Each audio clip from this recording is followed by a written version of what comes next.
things that are not doors as doors. That's a door. Understood. By definition, your mouth structure is a door. No, it's not. Also, you're arguing for more wheels. It anyway. has a hinge, and it prevents you from accessing a different area. I'll make sure I tell my girlfriend that. That's a door. 5, 4, 3, 2, 1. We've been live. Okay. And your colon is on the outside of your body. Oh, the back door connects to the front door. Holy shit, Frank. Oh my god. God, no. Oh, that's true. Because you're yeah. right. Yeah. Right. And 4, 3. 2, I'm 1. not even in the app Okay. yet. Let's get into the groove. Let's get into the groove. Let's all do this. Come on, guys. Warm up. I'm sitting down. Party pooper. Anyways, let's recap. Last session, we listened to some rock music while Yoll on the side. We listened to some rock and roll. Yeah, that's right. You mean rock and Yoll? Lulu almost got pulverized. Silas learned a couple of things about the origins of his. I had real life nightmares about that. About what? Dying? Lulu almost died. Oh, but Lulu almost dying. Yeah, that would have been interesting. And then Silas kind of helped get everybody out. And you guys had a little bit of a flashback party with a man named Ringo. Star. And what else happened? Sorry, I'm getting all fluster busted because I'm going out of order. Fluster flusted? But yeah, basically you guys made your way back. A little prayer of healing went off. Everybody got healed up. And here you are back in the... You did miss one pretty important element. Let me get it. Let me think. Oh, Buru's necklace tried pulling him into the literal abyss. I was But going to too say bad he he's- found Ravengard and brought him back. Oh yes. Sorry. yeah. That is a very important thing. My frame rate makes it look like my fingers are wiggly.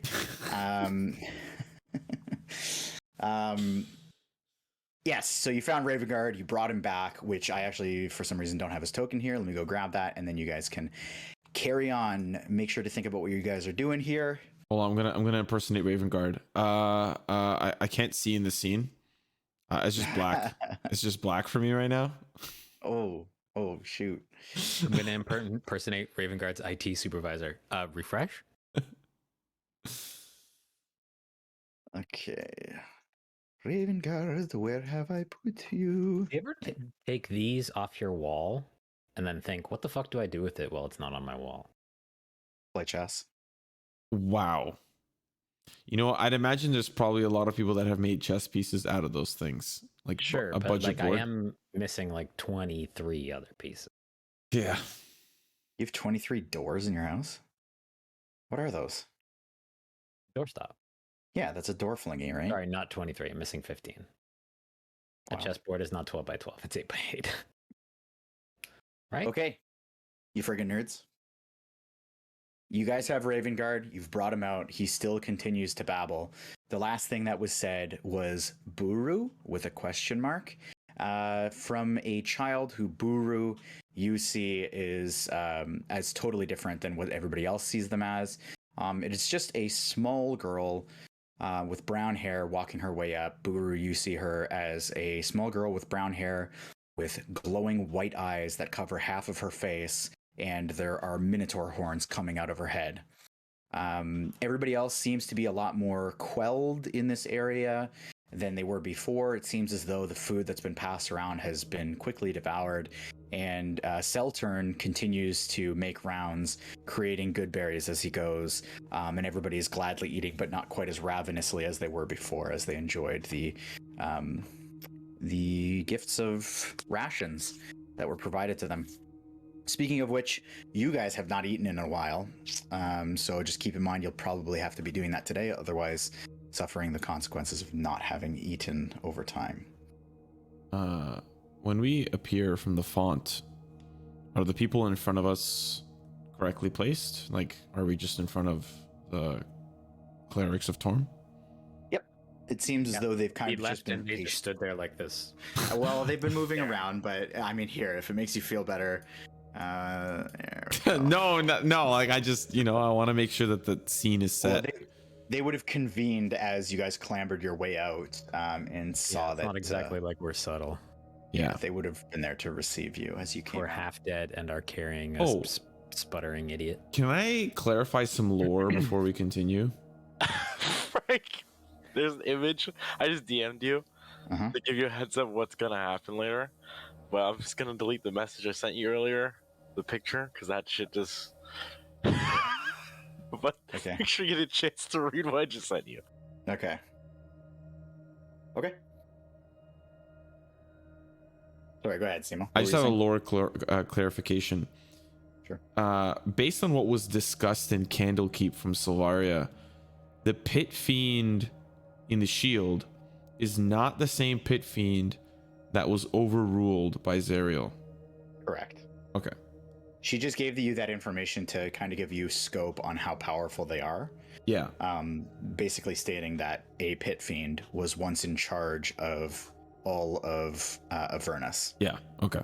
I just wanted to clarify that. Yes. Okay. So I'll let you guys basically go as you will, but this child is making her way towards Buru, though relatively slowly. I'm carrying Lulu, by the way. Yep. So up she goes.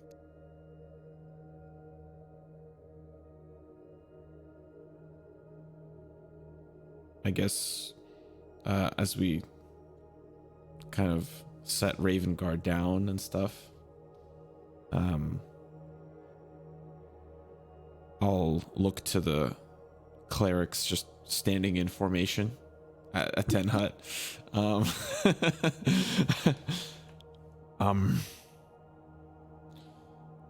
Got good news and bad news.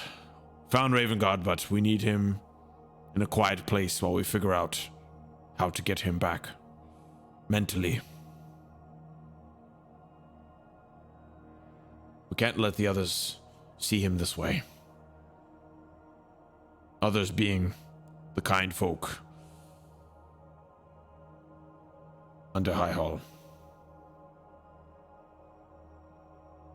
And Jax kind of like looks amongst your group, looks behind you to the people. Just kind of all, kind of peeking their heads around the corner, trying to get a look at what's going on. And Jax just kind of nods to you and says, let's bring him somewhere else. And her and Colin rush up to kind of pick him up underneath his shoulder. And as she gets closer to you, Yoll, she kind of is crouching down over underneath Ravengard's under his shoulder. And she reaches out to you and she says, like with just this kind, gentle hand, touches you on the shoulder and just says, you look like you had a bit of a rough journey.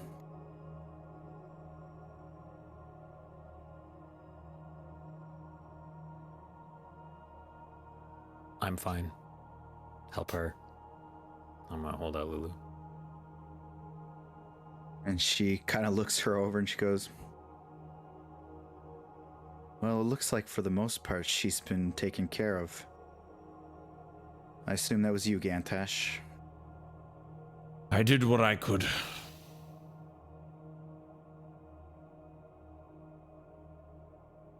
And as for Ravengard,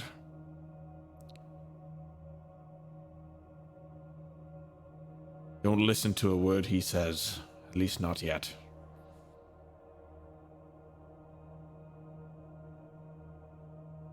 And he continues to spout, obviously, the kind of random nonsense. And she says, yes, let's just bring him out of here first.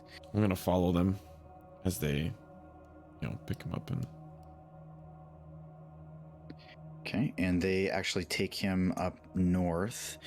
And as they kind of walk, clambering their way out, she just mentioned to you, we haven't really been out too far here, so just stay on guard just in case.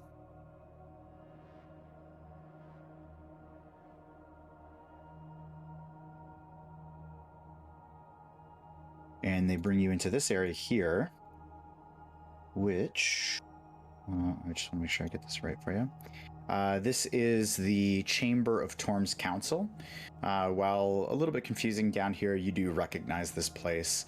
It's actually one of the nicer areas down here. There are wooden pillars that line the edge of the room, and they're all made out of red oak. They kind of maintained their prestige look. Typically, just this area was used for meetings between the priests. And they just sit him down on the ground, push him against the wall here, or let him lean against the wall. We tried to take the artifact off his head, but it wasn't possible. And I spoke with him. Well, maybe not him, but whatever's tormenting him spoke back to me in my mind, just repeating the same nonsense you hear. And I really think that this artifact actually was able to spawn some sort of portal into the abyss, spawning demons for the war. We found Ravengard in front of a very large portal, and it almost cost us our life to get him back here. Did you dispel the demons? No. Was the portal cast away?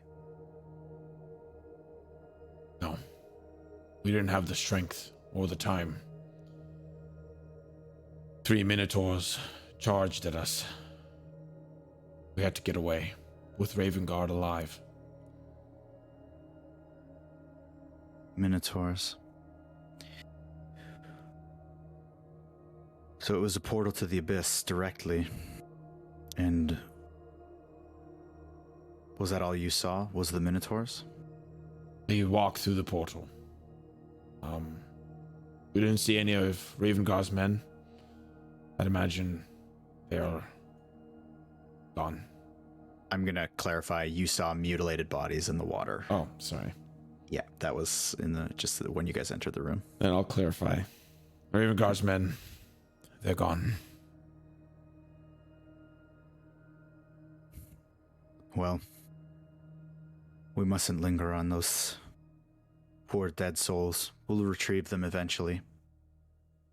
And we'll give them a great ceremony of burial in that very cemetery. Oh, and speaking of cemetery, thanks for reminding me. Familiar friend, maybe not friend anymore, still resides there. Gideon. Gideon. Oh, that's right. He never made his way here. He's still there? Is he okay? Is he barricaded? He's not the same, Gideon. Now, not only does he tend to the dead, he summons them too.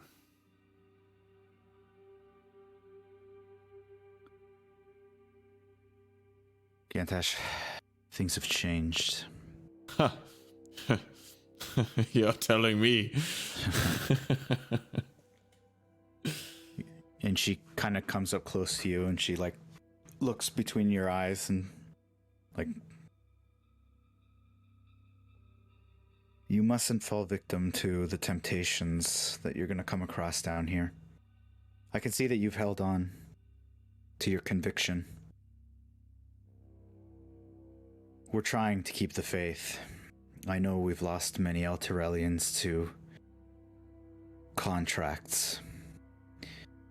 Their souls likely to never be forgiven by Torm or recaptured. They just want a path forward. They want some way out. And the hunger and the thirst, they want it to end.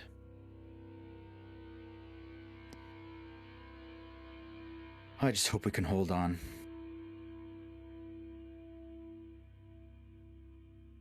Or the next step in my journey. Do you think it bit of I hold some sermons for some people. Would that help? How can I be of help? I think maybe the common folk seeing these newcomers come in and find Ravengard and provide food has to give them some hope. I'll gladly extend my services and see people who need it. If we can get Ravengard back, that will be hope enough. He kept their spirits high when he wasn't like this. And they've just eaten, which I can't thank you and your team enough for.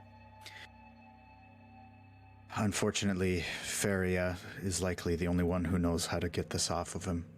Oh, great. She's still a believer, Gantash, whether or not you like her attitude. Colin, can you gather her? And he just nods and turns his way to go and grab her.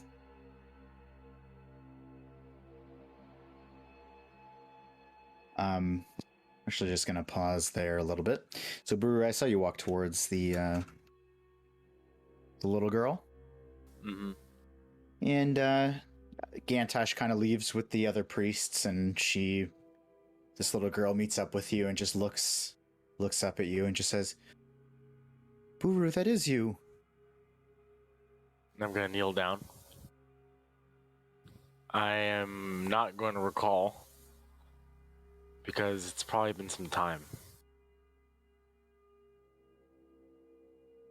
And I'm just gonna open my arms and say nothing. And she runs up to hug you, and you just kind of hold her for a second, and you look down at the top of her head, just the Minotaur horns coming out and curling back over the back of her head. And she just looks up at you. And you see her eyes kind of darting back and forth. These big, white, glowing eyes just darting back and forth between your necklace and you. What?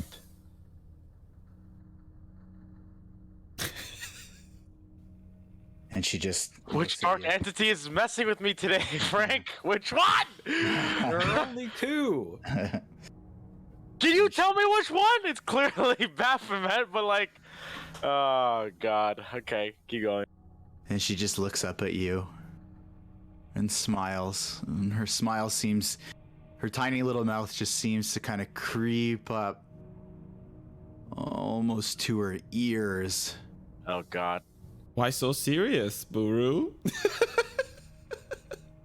And she just stares at you. These scars, boo. I'm going to give her a ration and pat her on the head. And she takes it and kind of holds it almost like a little girl holding a big book.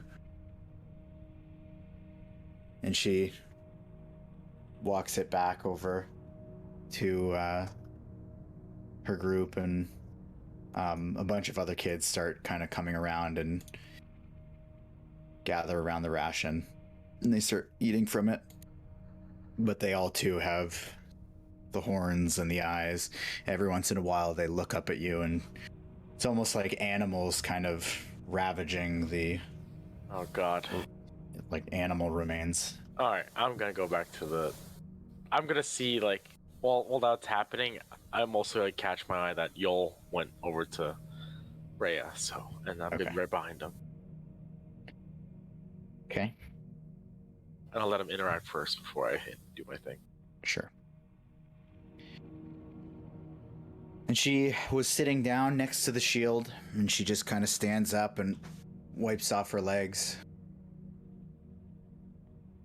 She says, "Welcome back, Yoll. You look like shit."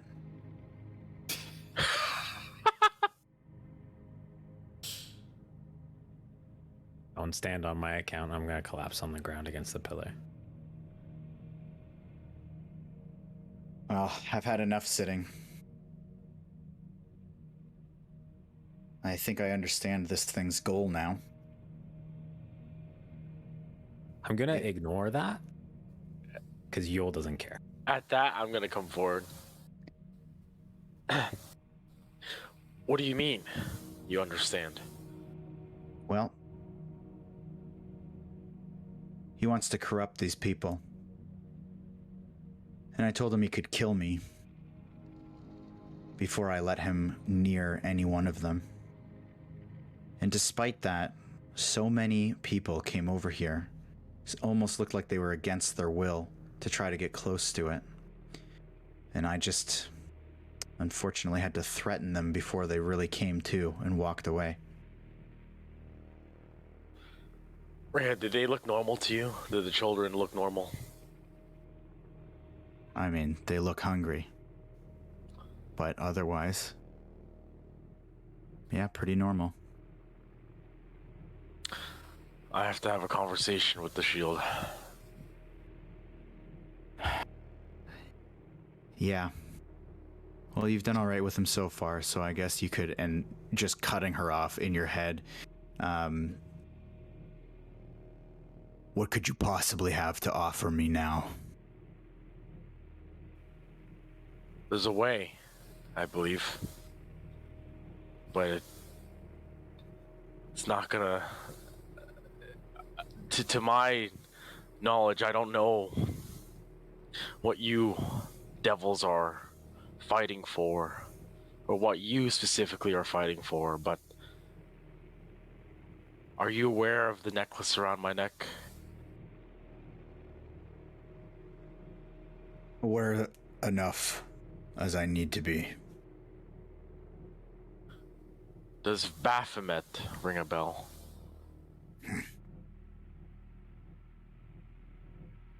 Is he joining the war? I would say what's around my neck has something to do with bringing him back, or allowing him to have the power to come onto this plane. His soldiers already crossed this realm. And I'm gonna point to Yoll. They've done a big number on Yoll. And that's where I've just come from. Are you speaking to the shield in your head? Yeah. Okay.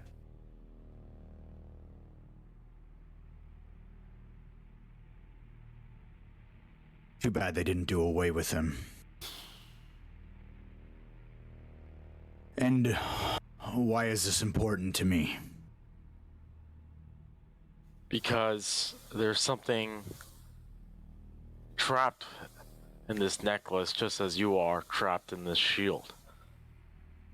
And just as the necklace had the power to pull me and manipulate me as you did, it failed many times. But it wanted me to go through, apparently, a portal directly to the abyss.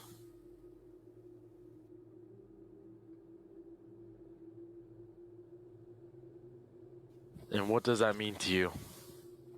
There is a possibility of you freeing yourself in some way. But where do you stand when it comes to these demons from the abyss?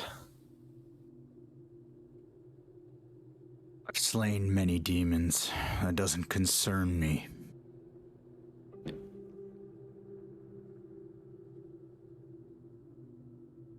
If you don't have a way for me to get out, then I don't know what we're doing talking.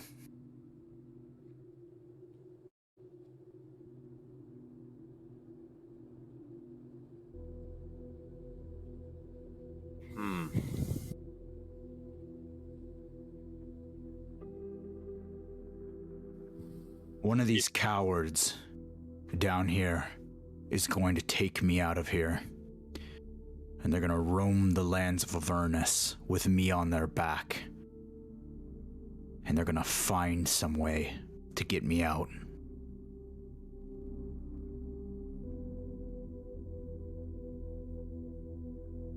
What are you truly after you get out? Probably Or the off? seat. what happens when you get out and there's demons everywhere, Baphomets in front of you. Just another new problem. We'll deal with that when it comes. But I'm not staying in this shield much longer. That's what you like to hope, isn't it? And I'm just gonna walk away. And as you're walking away, it just says to you, it's going to be you or one of them that takes me out of here. It doesn't bother me either way. Well, I tried. While I'm walking away, I tried to bring you earlier, but you decided to stay here and pout like the devil that you are. But instead, you had to just sit here corrupting all these people. You know, Baphomet, even now, affects me. When I look at the children, I see the horns. But you create an ember, threatening to kill them. What do I decide? Who knows? I'm trying to figure out how to break you free, but also try to understand what's going on with this necklace. So it's not you that is the only problem that I have. But if we make a deal, I promise you, I would help you. And I gave you the information that I got. There's no lies. There's a necklace that wanted to go through the portal. It may want to break free from something. I gave you that knowledge. I gave you the knowledge of the abyss portal. I could have just lied, but we almost died. So you think about that while you hope to be free. Being the big devil that you are, using hope. And I'm just gonna walk away.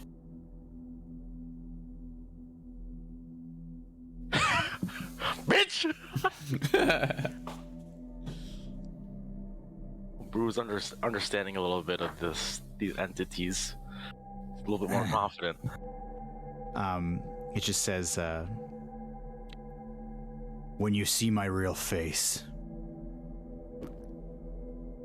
given your arrogance, you won't see it for very long before I kill you with my real hands.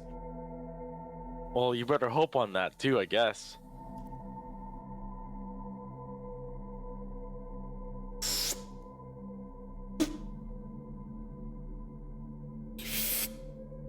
And I'm gonna... Actually, I don't even know what I'm gonna do here. Oh, I'm gonna go to Lulu. Right, Lulu. I'm sorry, Lulu was strapping the field hold. I should have. Okay, then I'm gonna go to Silas because I don't want to be over there. Okay. So what you guys, you and Rhea would have seen was Yoll. You would have just seen like just walking up and stopping, like turning around, looking at it a couple of times, and then just walking away. He's having another one of his episodes, clearly. I realized, like, Yoll, as from an RP perspective, be like, what the fuck is wrong with this guy? Oh, Yoll knows damn well enough about what's wrong with you. Rhea turns to Yoll and just says, it looks like you took the brunt of the damage out there. Have you ever fought anything from the Abyss? I can't say that I have, but I was trained to do so. No amount of training is going to prepare you for that. Were they stronger than the devils you fought? Did the devils I fought do this? No, definitely not. We have to be careful. If you looked over the bridge, like I did when we walked over it, there's a huge war. Demons and devils. And it looks like they've both brought their strongest warriors. Hundreds, maybe thousands or tens of thousands of them spread throughout the entire landscape. In that river. Do you know what that river is? Sure as fuck isn't water. What'd you say? It sure as fuck isn't water. No. That's the river Styx. It flows across the first layer of all of the lower planes, and it carries demons in it. Just don't touch it. Don't drink it. Don't get anywhere near it.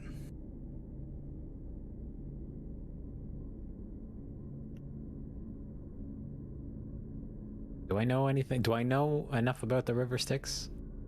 I'll have you roll a history check. Let's see where you land.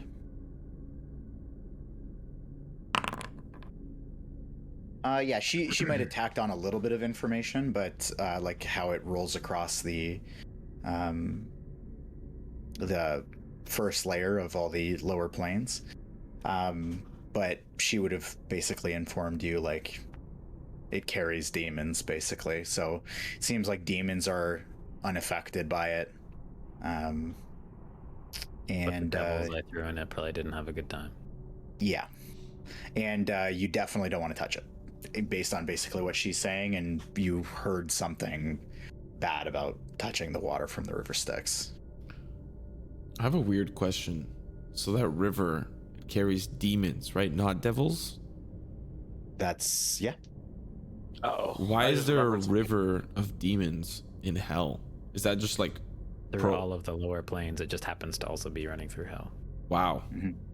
Like it originates. Sorry, I guess. So I'll give you this too. It originates in the abyss. So in the first layer. All the worlds on this bottom half have this river, right? That's what that's saying?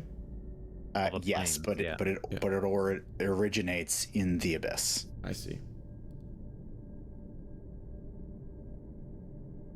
That's crazy. That's OP. Demons are hella strong. No pun intended. They're gonna win. What pun? They're manifesting it. The war rages on. The war will never end. We will win.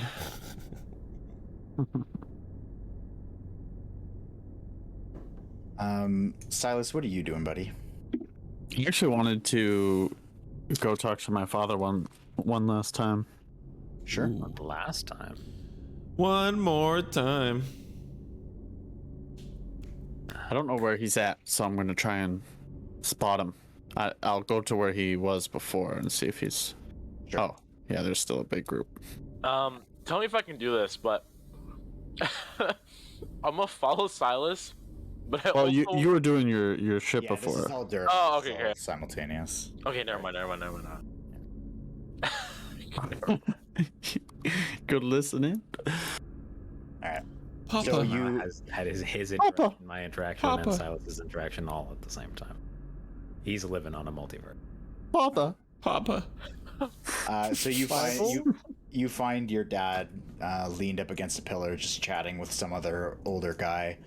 And as soon as you approach, he kind of looks up a little sheepishly, and just kind of smiles and nods to the guy, and stands up and wipes himself off and steps a few feet away from him towards you. I'm glad you're back, son. We found Raven... Oh, sorry. No, go ahead. We found Ravengard. I guess I wasn't supposed to tell anybody, but we found Ravengard. I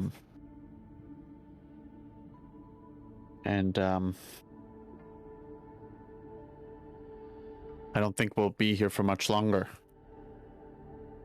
I never got an answer out of you about where my mother is.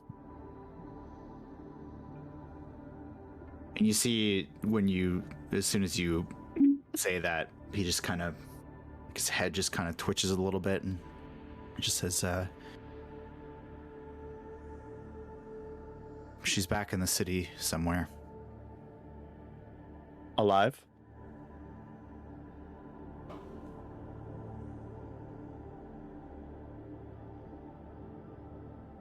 Yeah.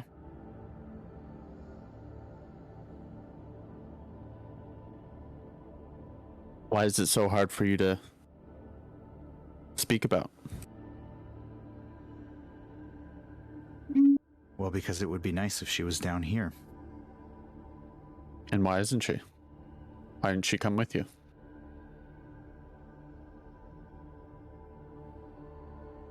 I don't know. She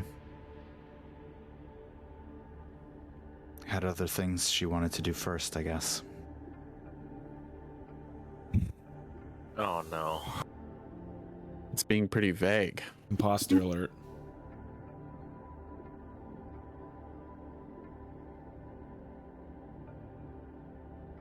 I mean, you were married for however long, and you don't know what she's up to? I don't know what business she would have to conduct after we got pulled down here, son. She just seemed more interested in going somewhere else and attending to something. But she'll be back. She'll come this way. She didn't tell you where she was going?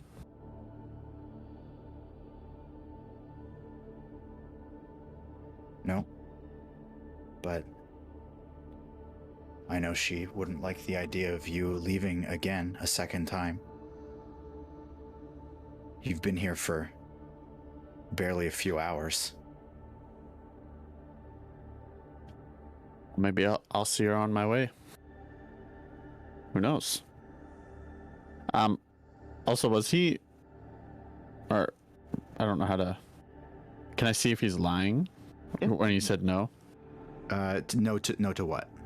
He said no to Knowing what she was up to. what she was up to, yeah. Like he didn't know. Oh, I see. Yeah. Yeah, go ahead and give me an insight check. Insight. Ooh, doggy.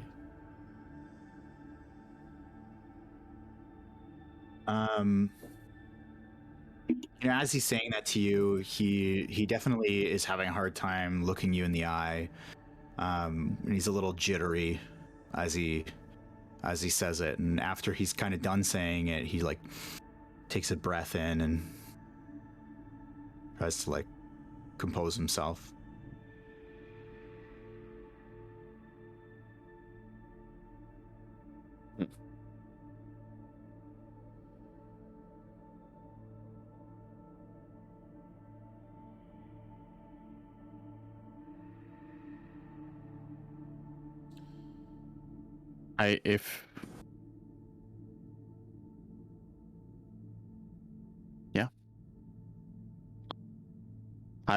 I know he's, I think I know that he's maybe not telling the truth, but I'm not gonna. I think I know that he's maybe not telling. I think I know he's not telling the truth. The lemon classic. I know that he maybe That is such a The lemon answer. classic. That bush is battered and bruised. Clip it. Flip it. Yeah, it seems a little out of character for him the way he's acting.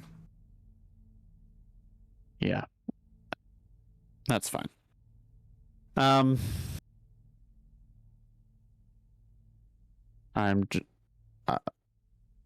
Maybe I'll find out myself the truth on where she is. I'm sure I'll see her. I gave you the truth, son.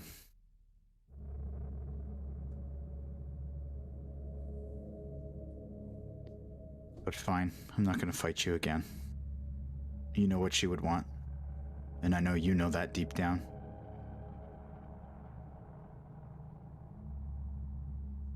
I'm just gonna walk away.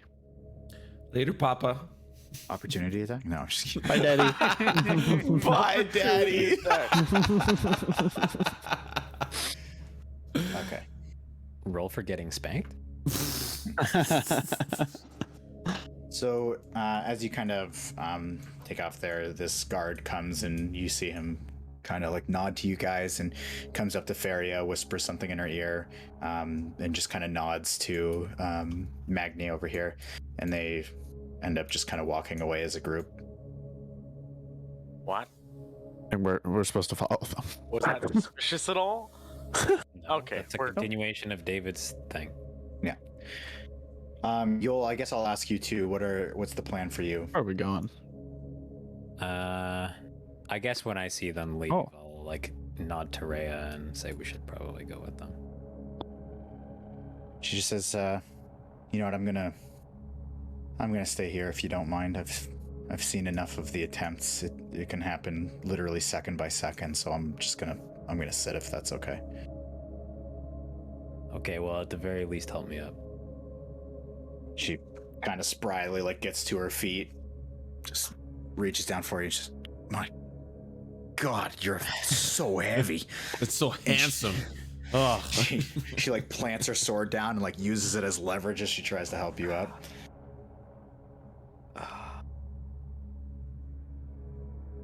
Don't call me fat. No, you're just dense. big boned. That is a lot of weight, Yoll. It's likely why you have such tree trunks for legs. You should see my father. And as you kind of stand up, she says, "Wait a second. Did you get a second shovel?"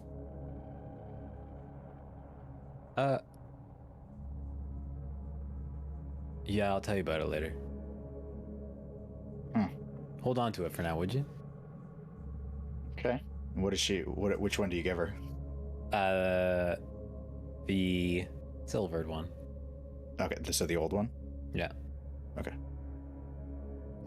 And she takes it, and she's, "God, you are not a blacksmith." She sits back down next to the shield. And you are clearly in a bad mood. I'm gonna leave. With Lulu. Lulu's strapped up. She follows you along. These priests rejoin the group along with everybody else. So you guys can make your way in. So you walk in to see Jax with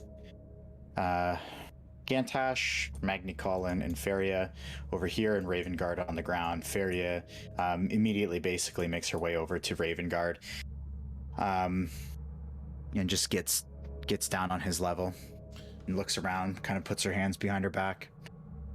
I kind of want to like walk over to her and kind of as she leans in, I want to like kind of say like,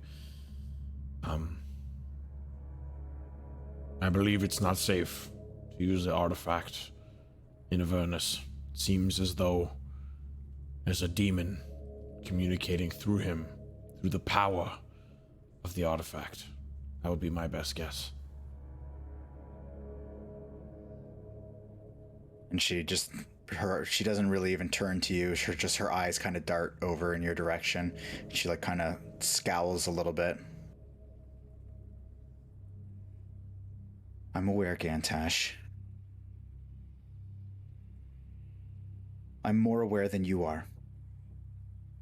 I'm just trying to help. At that, because Yoll's like tired and a little belligerent. He's like, aren't we all on the same fucking team? I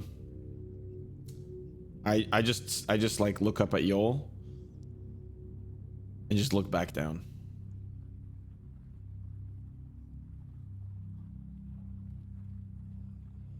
She does the same. She just kind of like darts her eyes over to you, Yoll. Just kind of wordless, and pokes her head in closer to Ravengard. Just tilts her head, listens to some of the ramblings, and hands behind her back, just looks around. "We're going to need the altar and a sacrifice. Not Not a life, just something meaningful. I've got 9 fingers I'm not using. No, not like that. Not a flesh sacrifice. Torm wouldn't hear of it. Just something meaningful. If nobody has anything to offer, I suggest we give away the Sword of the Unknown Soldier. I have a shield. Your shield is a disgrace. I could see it from across the room. The fact that you even brought it here. Anyone else? Is it? I mean, meaningful. What do you mean by meaningful? Yeah, how do you mean meaningful? It has to mean something to somebody. The way that the sword means something to all of us.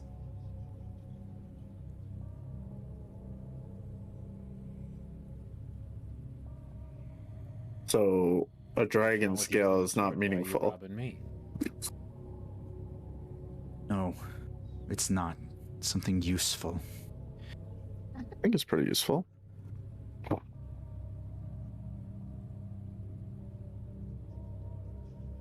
if nobody's volunteering anything,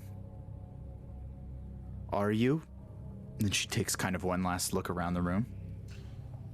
What was meaningful to me has already been taken.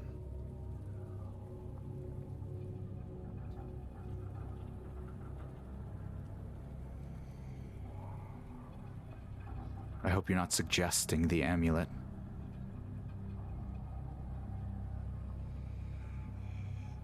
I just won't say anything. I didn't think so. Something meaningful. That's kind of, I think that's a little bit of like strange phrasing, you know? Like, could I in theory, this is like a weird meta type question, could I in theory like role play that something is meaningful and it might not be? I mean, sure. You can do whatever you want. Would like my weighted dice or deck of cards be meaningful? Well, do they mean How something to meaningful you? are they to your character? Yeah, that's sticky. I see. So it would be like the tattoo needle, which would be meaningful, because that's more meaningful. Yeah, Maybe that serves a purpose. yeah. So it has to be like a sacrifice that we're all giving up. So what is the sword? No, it's one person. One person is giving up. Yes. Yeah, one person. One person. So what is the sword's ability? Do we know that? Well, I don't think we do, Well, it's but not the point. it's just meaningful to the people in here. It's super duper not the point. Oh, okay. I'd give you this necklace, but It doesn't have to be. it's not mine to give. I see. It's the thing that matters. I see. I don't have anything to offer.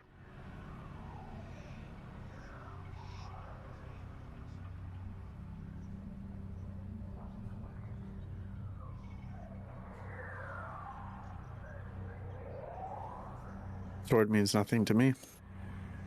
Say we use that. How noble of you. Thanks. Minotaur, go collect the sword. Huh?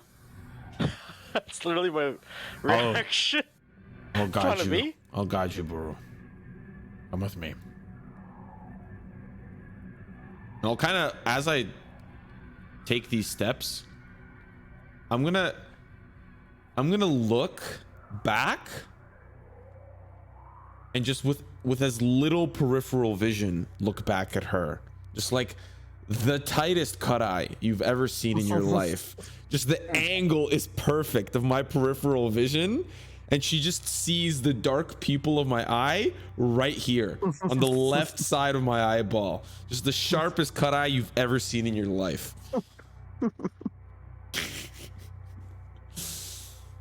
And you see her kind of like as she's looking down, she like catches your eye and looks back to Ravengard. Yo, I'm trying to start some beef, yo. This girl's asking for it, bro.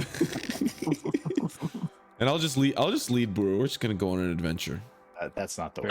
Oh, This chick yeah. sucks. Hold on, we're going this way. We're going this way, Buru. This chick royally sucks, by the way. Yeah, Get she's that. a Oh, simp. wow! I'm in the wall. So as we're walking, yes, Secret door. yes, Buru. Are you? Sorry, felt like an energy was sucking me into the wall. It's the thumb. Oh god, There's It's been portals too rough. everywhere. Are you suspicious of that priest? No, Buru, no. She doesn't He's just a believe bit. Thavius is evil. She didn't believe it when I told her. The other priests did, but she remains a firm believer that Thavius will save us all. You and I both know that's not true. We should also remember maybe Thavius had accomplices. Bring up a good point.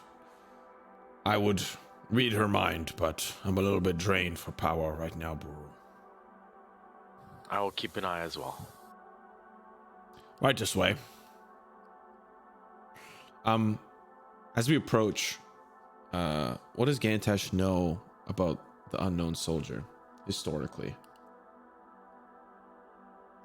So I kind of went through it before, but basically, it's kind of like a representative of the valiant efforts of soldiers from a time long past when Elturel was first under siege, under its like first siege from the outside world, and the soldiers that sacrificed themselves during that siege. And so this like dead center of the catacombs monument was erected to basically pay tribute to that person and those people.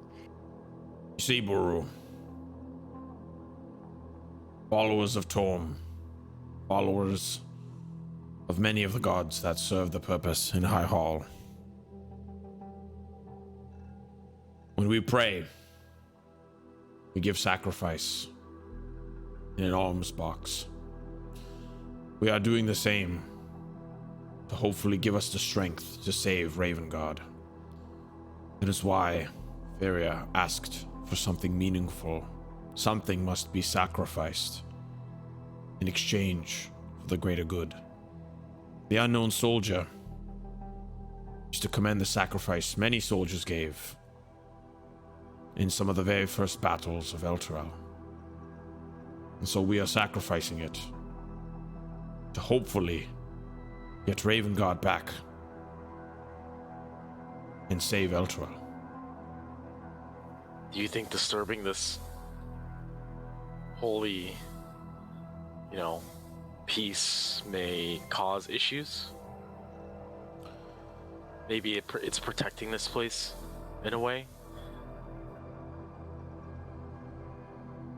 You bring up a fair point, Buru, but we don't have many options. It's true. We have to take risks and hope they pay off.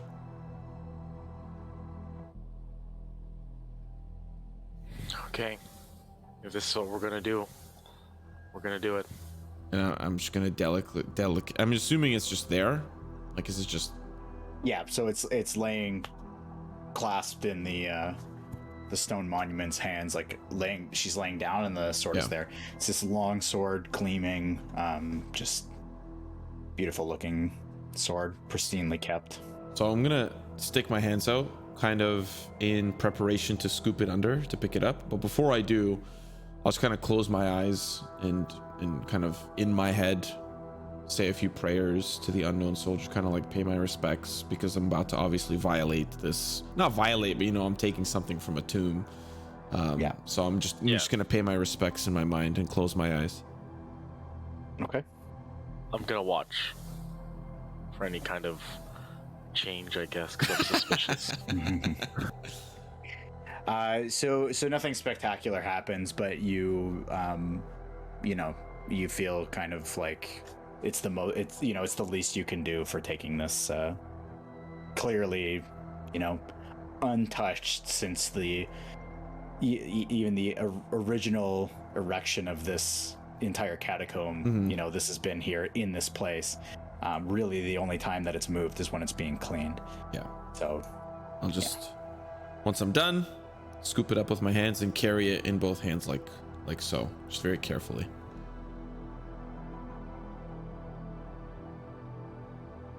Let's go, Buru. Let's find what secrets lie in Ravengard's Actually, brain. before we leave, I want to inspect the tomb, I guess. After he took the sword. So it's kind of as you look it over, it's pretty much decorative. Like it is built to look like it is like a stone casket, but you can see on the brim of the seal, it's actually just kind of a carved out ship. It's not actually a lid, and the body on top is carved out of stone as well. But it looks perfect. Like only the finest hand could make something as well detailed as this. Okay.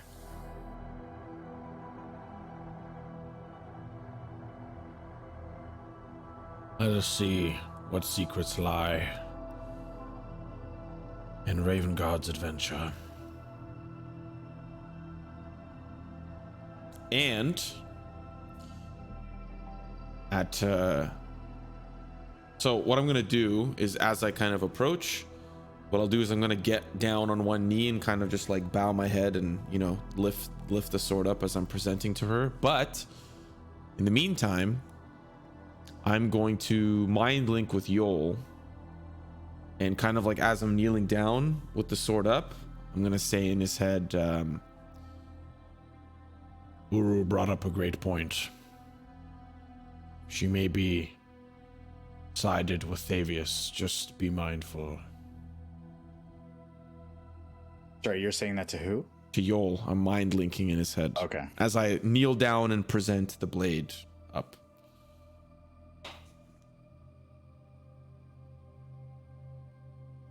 I'll have to talk about that one later.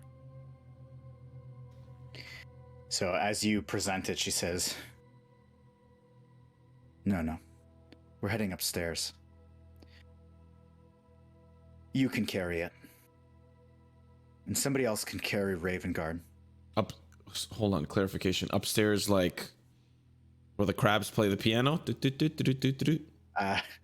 Oh no, I'm not down. She said she's going to the altar. Like she needs the altar. Ooh, spicy. Wait a minute. We need a rest, baby. Yeah. I don't know about that one. Shit. Well, it's not exactly like we can just leave him muttering mindlessly in Abyssal for 6 to 8 hours. I guess, but Well, we have a little nappy poo.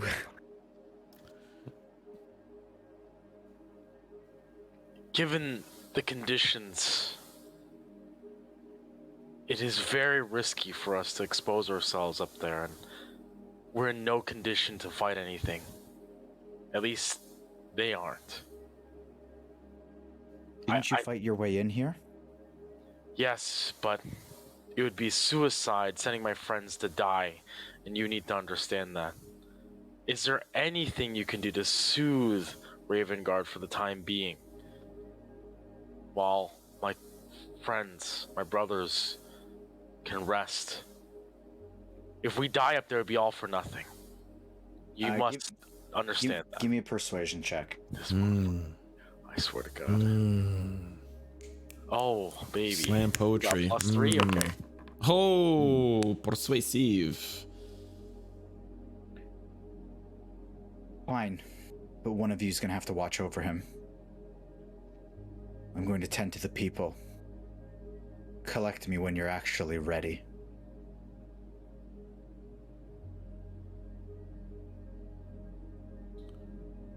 That's a little suspicious. And she just walks away. I literally just asked if she could soothe this man. She's like, nah, I'm gonna go with the people instead. Fuck this guy. I'll turn to everybody and say, I'll rest here. I don't want to be too far from him. I think we can rest in the corner here Am together. I still mind linked with Gantash? Yes, it hasn't disconnected. When he says I don't want to be too far from him, I'm gonna think to him, and you probably shouldn't be too far from her either. Yeah, damn. Oh no. I think. Oh god, what? I'm gonna mind link back, and I'm gonna say, hold that thought. Oh, that's so ironic. And I'm gonna mind link with Silas. And Hold on, I'll call you back. Yeah. hold that thought. Call collecting. And I'm gonna mind link with Silas, and I'm gonna Operator, say, three-way call, please. I'm gonna say, when I walked with Buru, he brought up a good point. Feria might be sided with Thavius. After your rest, it might be a great idea for somebody to keep an eye on her. And I think she may think the most inconspicuous of you, as myself, Yoll, and Buru. All we've done is loudmouth her. And you've said nothing to her, so you may be the most easiest to stay out of sight and keep eyes on her. At that, hearing not, I obviously did not mind link and I don't know anything. I'm actually gonna go follow her because I saw her leave after she didn't really respond to what I was saying. Oh, okay. I'm still gonna say that to Silas anyway. Oh, sorry, Lulu's supposed to be up here, so I guess. Fucking right, she is.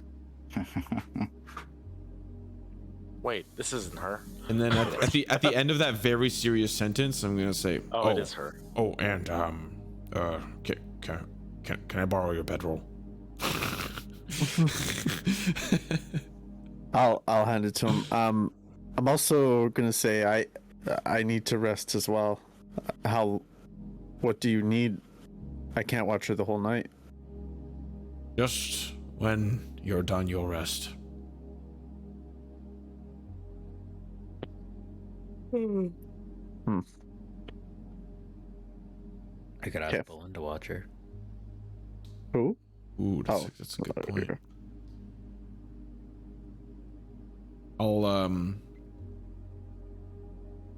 I'll just say Wait for Gantash to call back to tell him. RP. I'll just say I'm gonna need. I don't think I can. I'm gonna need to rest. I won't be able to. I need to sleep. Okay. I need to sleep as long as you guys. Okay, that's fair. And then I'll disconnect the call. Dialing Yoll. What's up? No, Yoll presses the go directly to voicemail button. You have reached Yoll. At phone number 6.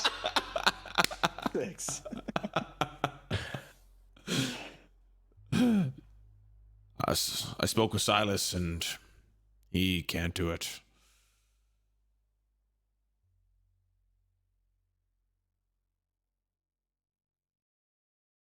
I can ask Bullen. Hmm. And Rhea. I literally left the room, just FYI, to go follow. Well, we don't know what you left the room for. You just left the room. Yeah, that's true. Honestly, anything works. We need someone while we rest to do so, but we also need someone to watch the shield, which I can see is not in Buru's hands. Rhea's with it. Okay, so maybe Bullen can watch. Area. Please, That please. means letting Bullen in on everything.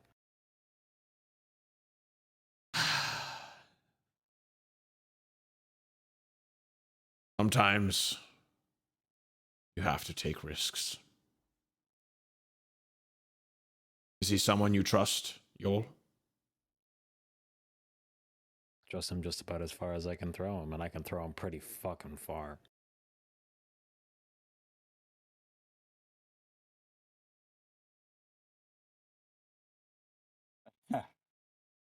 Whatever you think is best.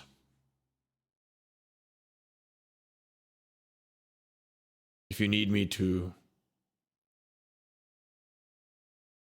explain anything, Arthavius, let me know, and I'll speak with him alongside you. I might leave out some of the specifics, and then I'm just going to wander off.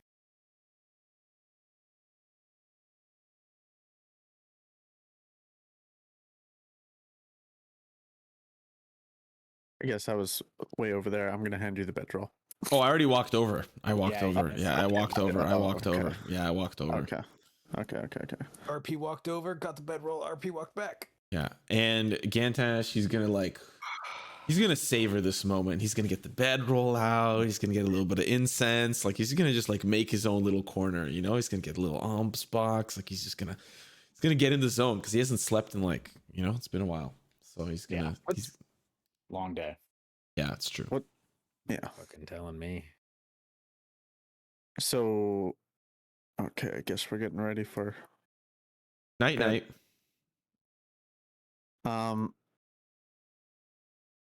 Gantash. You Yeah. wanna tell As us I'm like stories? lighting the incense, getting all cozy, just turn to Silas. Yes.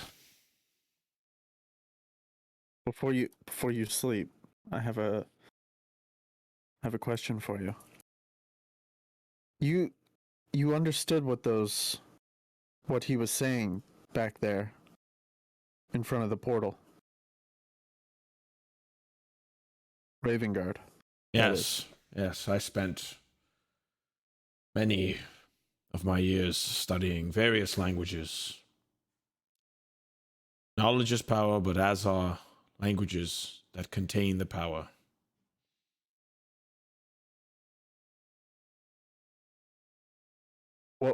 What was he speaking? Or you told me he was speaking Abyssal and Celestial. Yes, Celestial is what I'd imagine Torm speaks, and many of the other gods on Mount Celestia. Abyssal, as I'm sure you can put two and two together, comes from the abyss.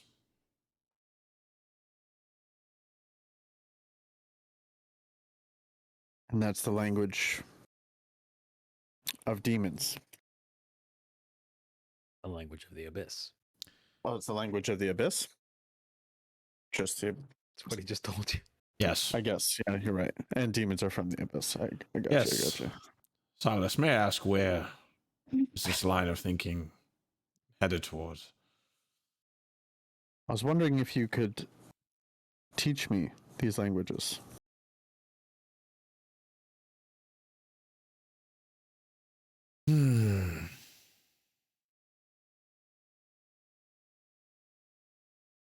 Now, Silas, two things come front of mind. Number one, languages take a long time to teach. By the time you can form a sentence, I hope Eltrell will be saved. The usefulness of the language may not come at the time that you need it to. And secondly, Okay. don't think I've simply forgotten about our wagon conversation outside of Baldur's Gate. I know what occurred between you and that angel.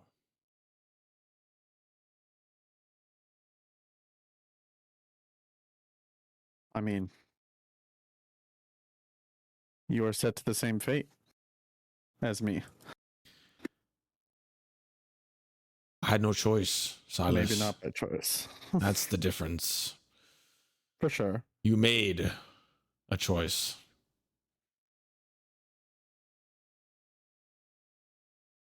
To be honest, I didn't really know what I was doing. I I made a stupid decision in hindsight. Yeah.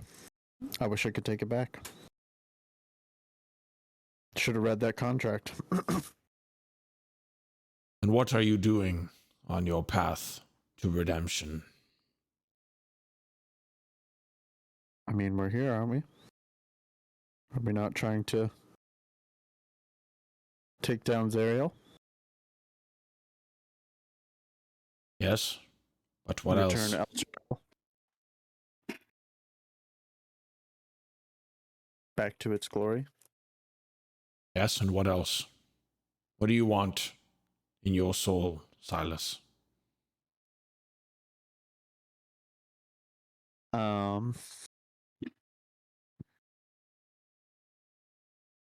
I want to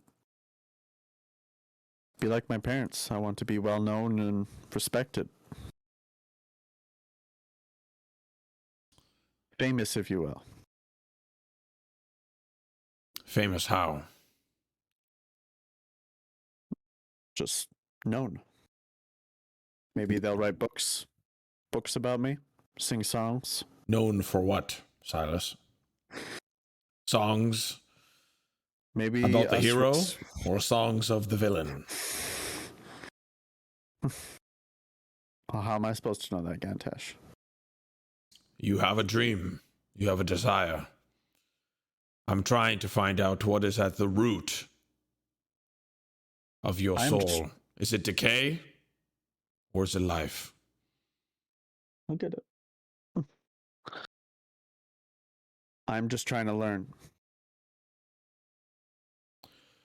And you're a good mentor. I'll tell you what, Silas. You said you wanted to learn both. Fine. But we'll start with Celestial. And I'll monitor your path. And if I see you fit, Abyssal can follow. With Celestial, you can take opportunities to pray with me. And I could closely monitor your redemptive path. Does that sound fair?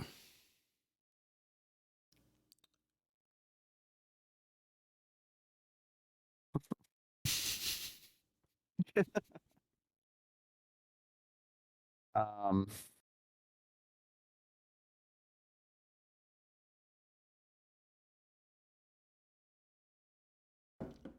But Mom, I want to learn Abyssal first.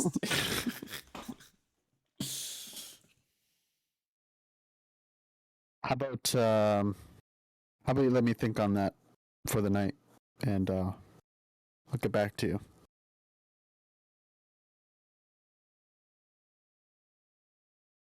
Absolutely. Languages aren't going anywhere.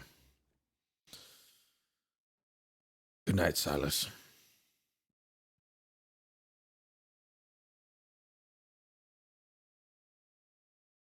I'm gonna sit in the corner over here. I said good night, Silas. I cough.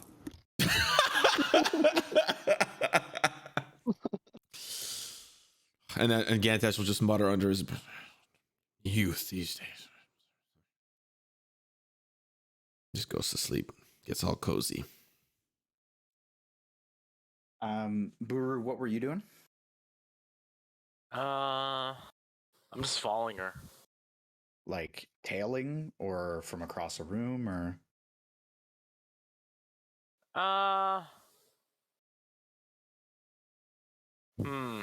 No. Sticking right behind her. Tailing. okay. So you kind of catch up to her when I'll say she's probably about here. And she's like clearly just making her way towards the crowd, walking, with purpose. And you just kind of like creep up behind her and she just stops and turns around to you.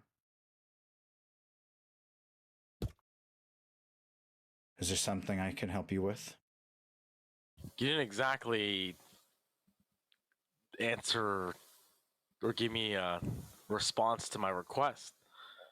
I said, is there anything you could do to soothe Ravengard and you just walked away. You asked me a yes or no question. What do you think my answer is? Is it no? It's no. And why is that? I can fix him. I can get that helmet off of his head, but I need all of your help. And if you're not strong enough to do it in your current state, then we'll wait. But I'm not watching over him. And why is that? Because down here you have to earn the rest. I have people to tend to. The people of Torm. Earn the rest? Earn your rest. And you don't think my brothers have earned the rest? Is that what you're getting at? You've been down here for how long? Hours? Not days, not weeks. Without Earn us, the rest. you would have never seen Ravengard again. Yes, and without me, many of these people wouldn't have seen their following days. I've earned my rest. And we're working towards a normal life. A life away from the hells. So I understand, but what are you doing towards that effort? You must meet us halfway, or at least understand that we're trying.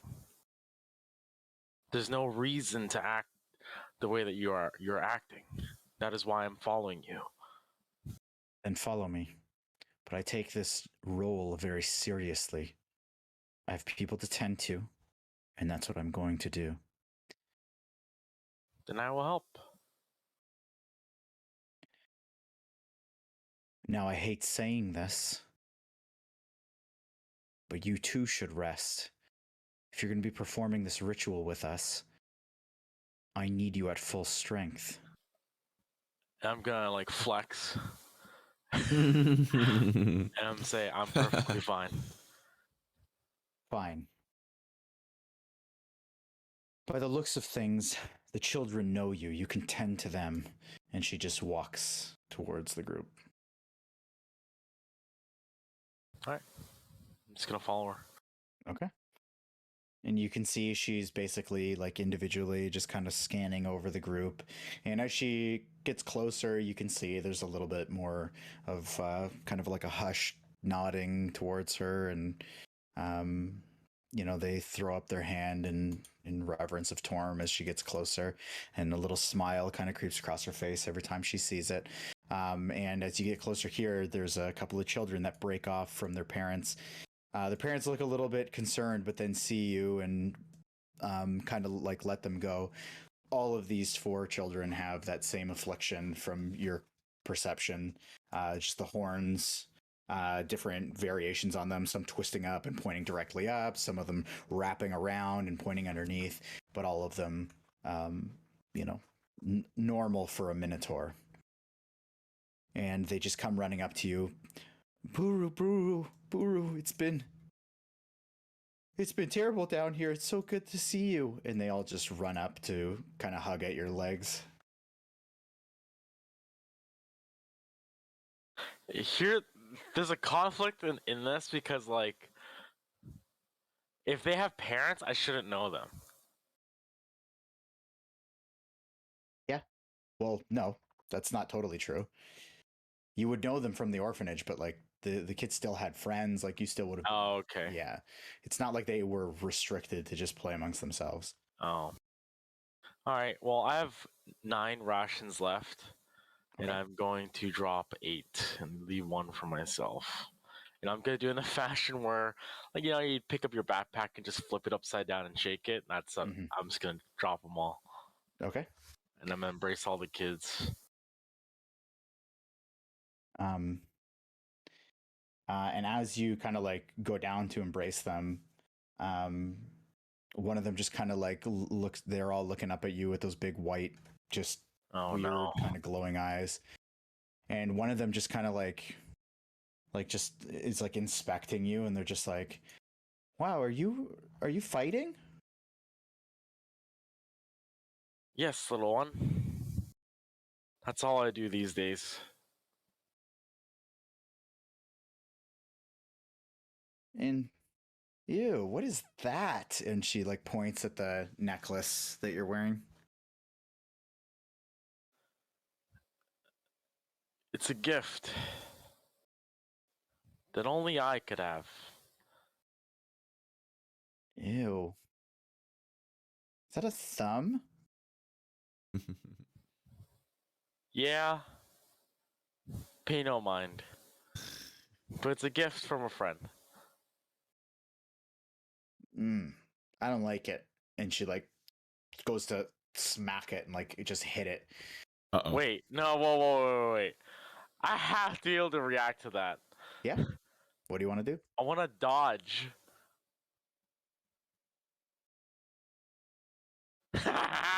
from there ain't no way a little kid touch it. You, as a 7.5 foot tall Minotaur, are dodging a strike at your neck from a child. From a child. Well, she's embracing you though. She's like right there. She's just doing this. So you want to like pull back. So I just want to pull back. So give me a or at least grab her hand. Okay, so you want to grab her hand. So I'm just gonna block it, like with my big Minotaur hand. Sure. So either way, you have to get your hand there pretty quick, because she's like right up against you. So go ahead and give me check? a dexterity check.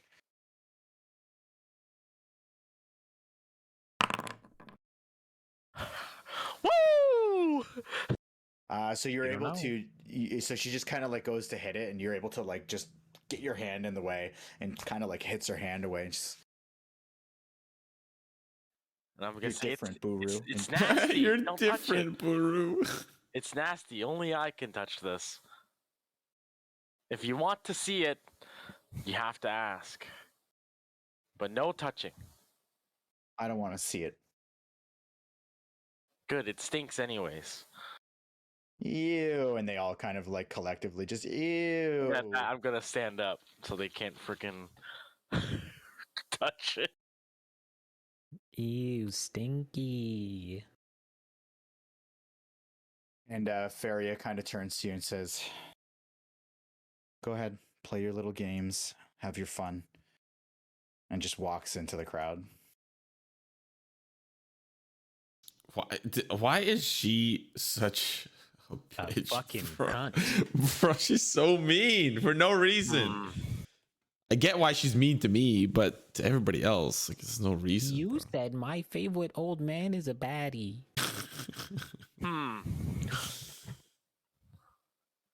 When she says that, it's still a little suspicious to me, because I'm gonna remember what I said to Gantash, and what I'm gonna do is just like get a little closer, I guess. Okay. And just converse, just hang out. Okay. Watch people eat while I just stand there. Okay. And there is kind of this like wave of exhaustion over the crowd. Like they've just eaten, and they start delving out the food that you've just given out as well. And you can see everybody's just kind of like slowing down. The chatter's starting to slow down, and just the general, mood is starting to lower. Yoll, where are you off to there, buddy? I'm just wandering around trying to catch Bullen's eye. Okay. Not hard to do. Walking around is a pretty beaten down giant Tortle. And he immediately kind of like pokes his head out from the crowd over here and looks to you for like some sort of signal or just to see what you're up to. I'm like motioning my head towards where Rhea and the shield are. And he just kind of looks over and nods and starts heading over.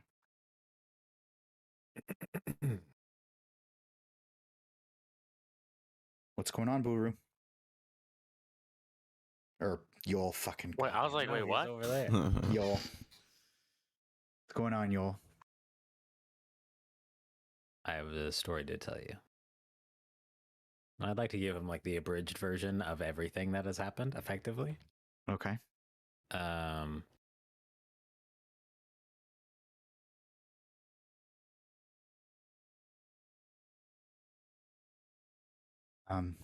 specifically concluding with our like sussiness over the priest whose name I forget. Faria. Faria. Thank you. Yeah.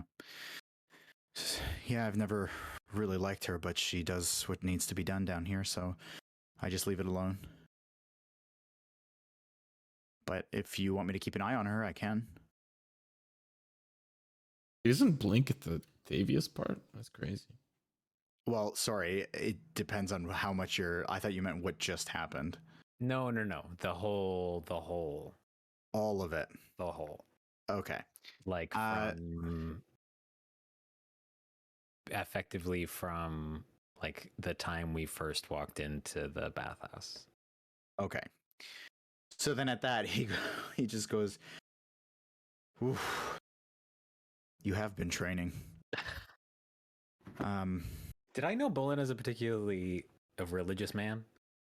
I mean, he moved to Elturel primarily for like the peace, and while not necessarily a huge worshiper of Torm specifically,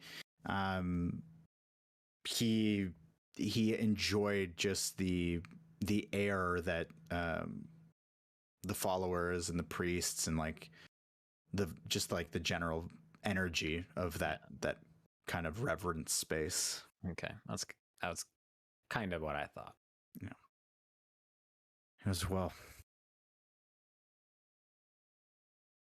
So I have no reason to not trust you, Yoll, and I mean, I'll do what you need. I just kind of need to let this sink in a little bit. Yeah, it doesn't get a lot easier. No. Also, has anyone told you look like shit now? You look like you were on the brink of death. Well, yeah.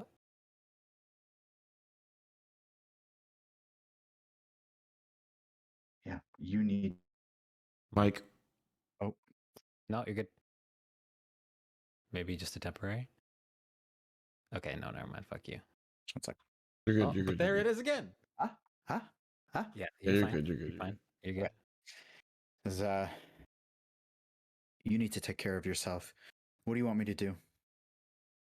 Just keep an eye on Faria, and if she does anything, even if it's not unusual, just let me know when I wake up. Please. Yeah, I'll do that. I don't need to sleep tonight. I'm just gonna watch. It looks like everyone's pretty much going down for the night. The way it works down here, by the way, is somebody always stands guard, at least 4 or 5 of us. So you take your time. Thanks, pal. Have you eaten? Yeah, I had some of what you dropped. Appreciate that, by the way. And Seltern's doing a great job. He's keeping up with everything he needs. I'll hand him one and just be like, just hold on to this for the next few days. Who knows how long it is before you get to eat again. I'll make it last. And he shoves it deep into a pocket.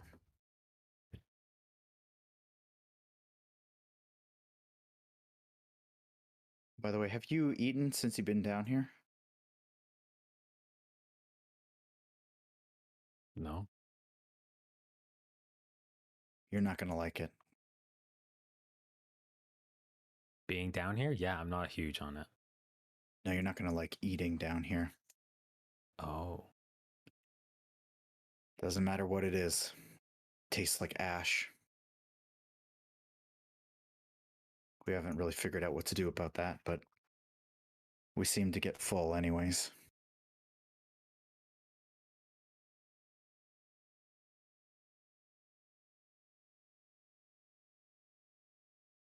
Well. Keep yourself fed, and I'll check in on Faria when I wake up. All right. I'll keep an eye. And he just kind of like casually makes his way back, and you see him like just loop his way back around here and, way up this way.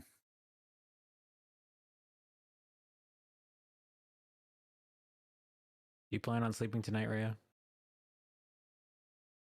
Kind of lets out a yawn. Well, I would love to, but I'm going to be honest with you, Yoll. I get the feeling I'm going to do a lot better down here than out with you guys now. So I can stay up tonight. You're going to need the rest more than I do. Okay. I'm going to hand her a ration too. You either get sleep or food, not both. She gladly takes it. Starts already just kind of pecking away at it. And just makes kind of like a grossed out face. And like inspects the food and just slowly kind of pecks away at it. Make it last if you can. Oh, that won't be a problem. And she already starts like packing it up and stuffs it in a pocket. Most of us are sleeping in the chamber to the north, or to the up there.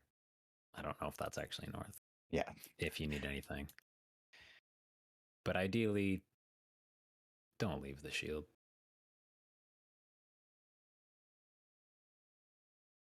It's not a problem. I'll be up. Thanks, pal. Okay. So you guys up there are resting. Buru, are you planning on staying up the night?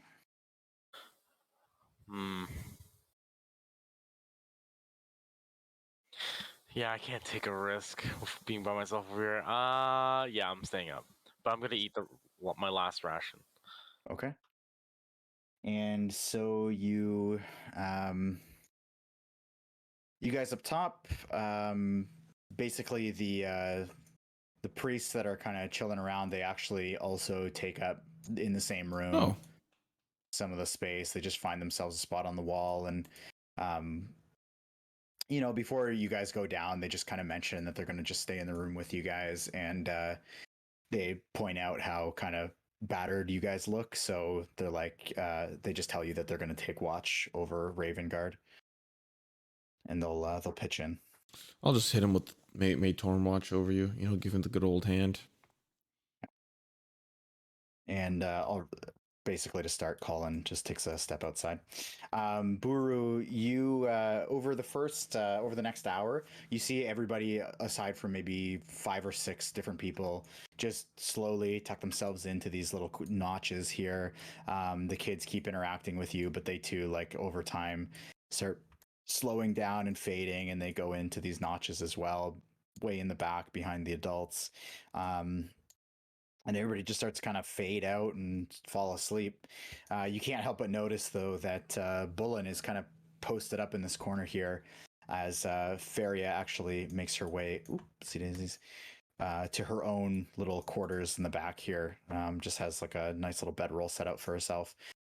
As everybody kind of disperses, and most people slowly fade out and fall asleep.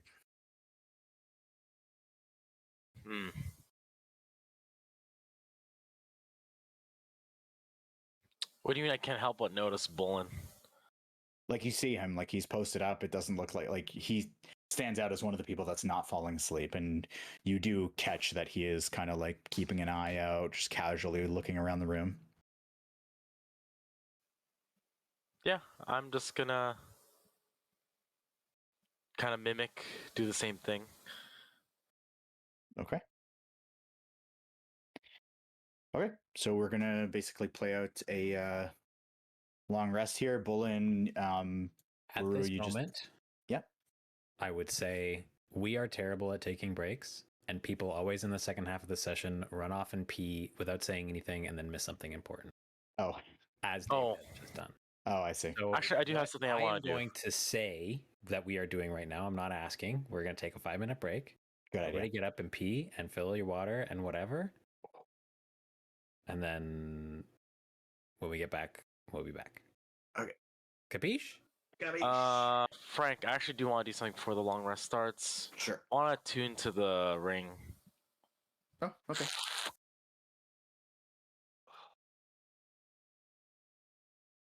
And I will be right back. Sure.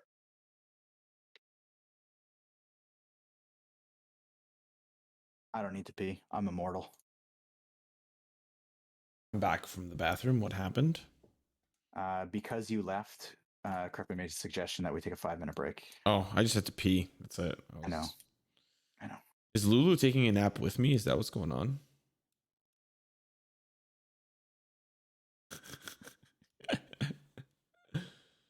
I was, it's all the whispering celestial sweet nothings,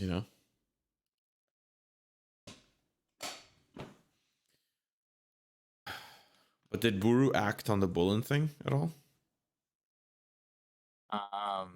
Yeah, he basically saw that Bullen was kind of posted up and just casually watching over the crowd. Everybody else was falling asleep around him. But Bullen stayed up, as well as maybe 5 or 6 other guards. And Buru decided to stay up. So he's going to kind of mimic what Bullen's doing.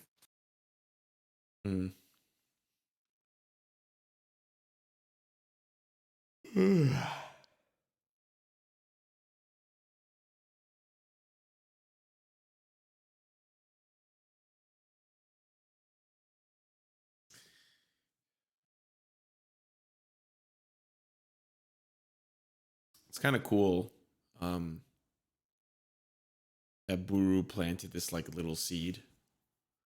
That Faria may be Team Thavius, but like really Team Thavius. And we might be exerting all this energy, and she's just like a regular NPC. She's like, yeah, I love Torm. Like, she's not evil at all, like even in the slightest, There's just no way to know,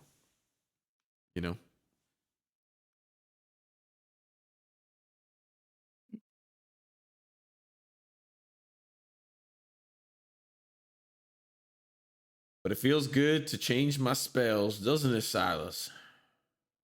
It does. I honestly didn't change much of them, though, to be fair. I just changed, yeah. I changed 2. I did add one, though. I did add one. You'll get to see it very quickly. So this is going to be a...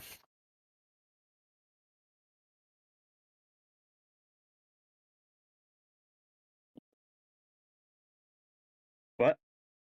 Just want to do something quick here. What are you up to, Frankie? Did everyone get up and pee? Yes, No. sir. Stretch your legs. I have an iron bladder. Wow. Is that because Stainless- you welded it in there? Yeah, stainless steel bladder. Yeah. Did you weld it in there? Is that why? Did you weld your own bladder? Yeah. Did. Lemon's gonna get up and leave halfway through the second. Frank, I'm told that you're supposed to check your DMs. Ethan's in chat, by the way. Ethan says hi to everybody. He didn't actually, but I said hi for him.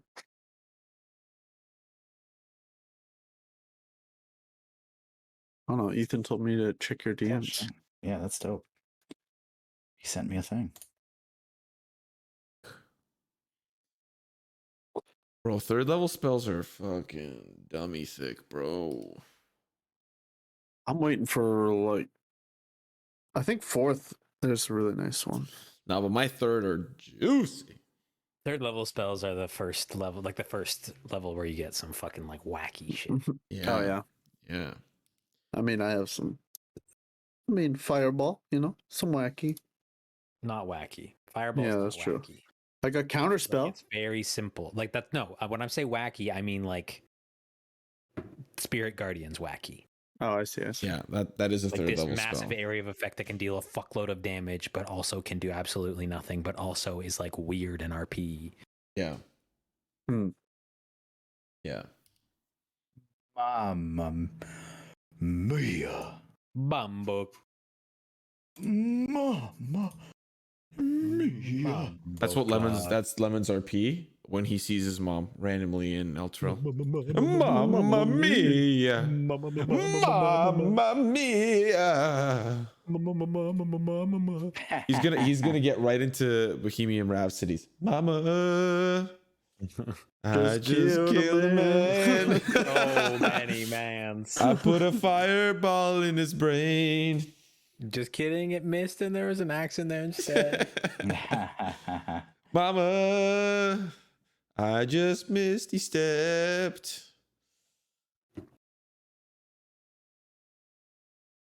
Yes, sir. Mama. Mom gets a song. Dad does not get a song. No. Mom gets lots of songs. There are lots of songs about mamas. It's true. It's true. There's actually like a few songs in my like Russian music playlist that it's literally just people singing about their moms. Best song about a mother? Danzig Mother. Never heard of that. It's trash because it's Danzig, but it's also fun and hilarious. And Du hast. Du hast is not about a mother. I know. What is Du hast? I don't actually know, but it sure as fuck is not a mother. Also, Phrank, we're all back. Yeah, I wanted to take an extra, maybe literally just 2 minutes. Great. I just noticed something on one of the maps that I want to.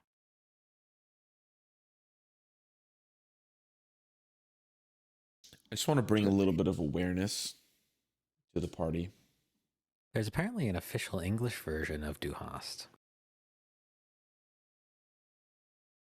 I want to bring a little bit of awareness to the party. There's something that keeps being mentioned, but we're like not acting on it. It's like the second or third time that an NPC has mentioned, oh, we haven't cleared out the catacombs, so just be safe. Like the third time somebody's mentioned it. Be fun. I'm just, if there's a little creepy crawly that makes his way around, don't say I didn't told you so. Then I'll slap the shit out of Bolin later. You fucking touchable and I'll fucking put my fist in your... Didn't he say it was safe down here? Yeah, The bro. fuck? Amphibians for life. Turtles are not amphibians. Well, I just lost my brain cell. Welcome to the club. Welcome to the club. There's only like two classes of amphibians. There's frogs and salamanders. But salamanders, there are a fucking million different kinds of salamanders. Wouldn't grungs be amphibians? Yes, because they're frogs. That's 3. And Bolin would be amphibian because he's a bullywag or something. Pollywag. That. What they're called. He's a pollywag. He's a polyamorous. He's a polyamorous pollywag. What's that? Where do people go to fuck down here, do you think? Fucking unknown soldier. That's the... It's on the room tomb. we're in right now is the designated fucking room. Yeah, and we're just taking naps that's where there. you go to inspect the tomb once again, and you see a lot of bodily fluids and Wait, Yeah. weird. Why is the weird statue smell. red all of a sudden? wait, how's there another sword? Yeah. They somehow replaced the sword of Big, the unknown meaty soldier. No. This time it's not attached to the Bad. to Bad. the crypt. Bad trash, bad trash, trash, bad. What are you doing, Frank? We're good. What you doing? We're good. Okay. I'll be the judge of that. Yeah, Frank. Come We're on, good. come on, Stinky. Sorry, it was just one of those situations where a map was not what it said it was going to be. You ever have one of those? Nope. Okay. We're good. Let's get back to you home creatures. All right. So you guys go throughout the night. The priests basically offer to kind of stand watch and take their turns.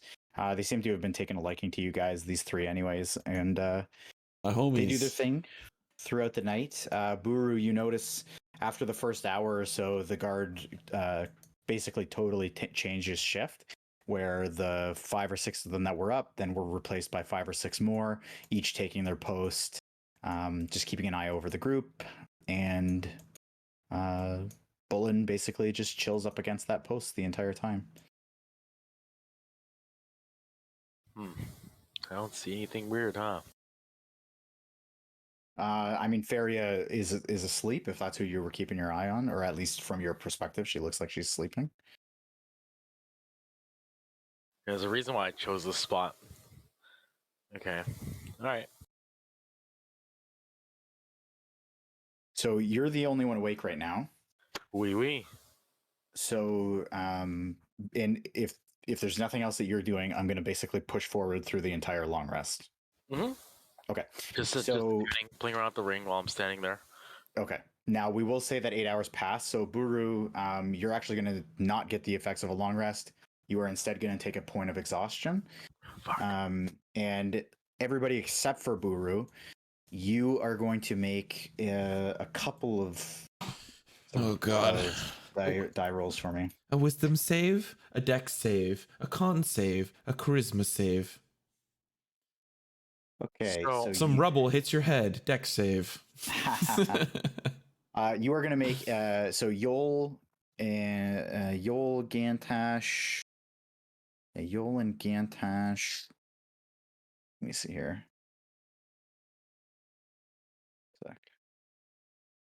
Make a Constitution saving throw.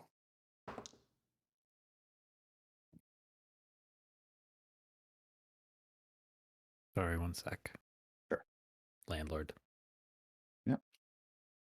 Con save, you say, eh? Yes, sir. Natural 1. Natural 20. Okay. Slightly different. Uh-oh. Okay. All right. But together we average to be like. But you got a natural 1? I got a Holy Mambo shit. number 1. So you also have a 0 con mod? Or a con save, rather? Oh, well, no, I just thought natural 1 is natural 1. I have a plus. Yeah, but it matters. The number still matters. Oh, well then. But Okay. I don't know if that really. It's not good, but it still matters. Like the difference passed. between if you roll Passed. if you roll in that one with no mod and I roll in that one with +7, my nat 1 is not as bad as your nat 1. If it meets, it beats. It meets the beat, baby. If your meat roll is 3, then that fucking thing is an ant. Yeah, it's an ant biting on my toes. So, you guys wake up. Make sure you punch in the effects of your long rest. No real disturbances throughout the night. Holy shit. Holy bonkers, baby. Jesus. Big boy. Yoll, you have a very good sleep, all 8 hours, and you wake up feeling like $1 million. Sorry, $1 million gold. And $1 million platinum. Gantash, you wake up feeling pretty good, but when you sit up, and you kind of just let out this unexpected cough. It's just this dry, strange cough that just has stricken you. It doesn't seem too disruptive though. Like you're still able to move okay. It's just every once in a while you just let out a tiny little cough. Frank, I come to D&D to get myself away from the real world. Yes. Can I like self-diagnose myself? Give me a medicine check. Hey, baby. He's got the whooping cough. That's gonna be 17 plus 7. 24. Yeah. Okay, yeah. So it is as you kind of get a sense for what's going on, you kind of like cough into your hand, see if anything comes out.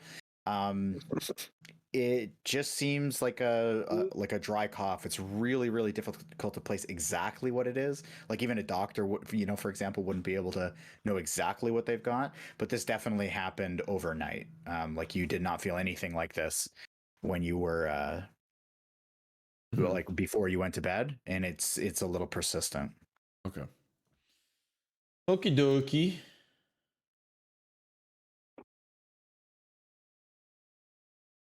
Okay, so you guys do your thing.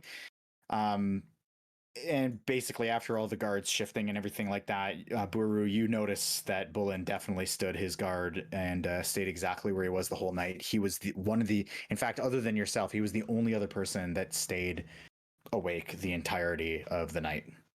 Even the guards took shifts.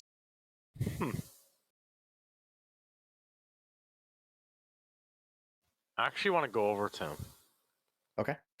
I'll say that you can do this before everybody kind of starts waking up, unless you want them to be awake before you talk to them. No, I'm gonna tiptoe over to him. Okay.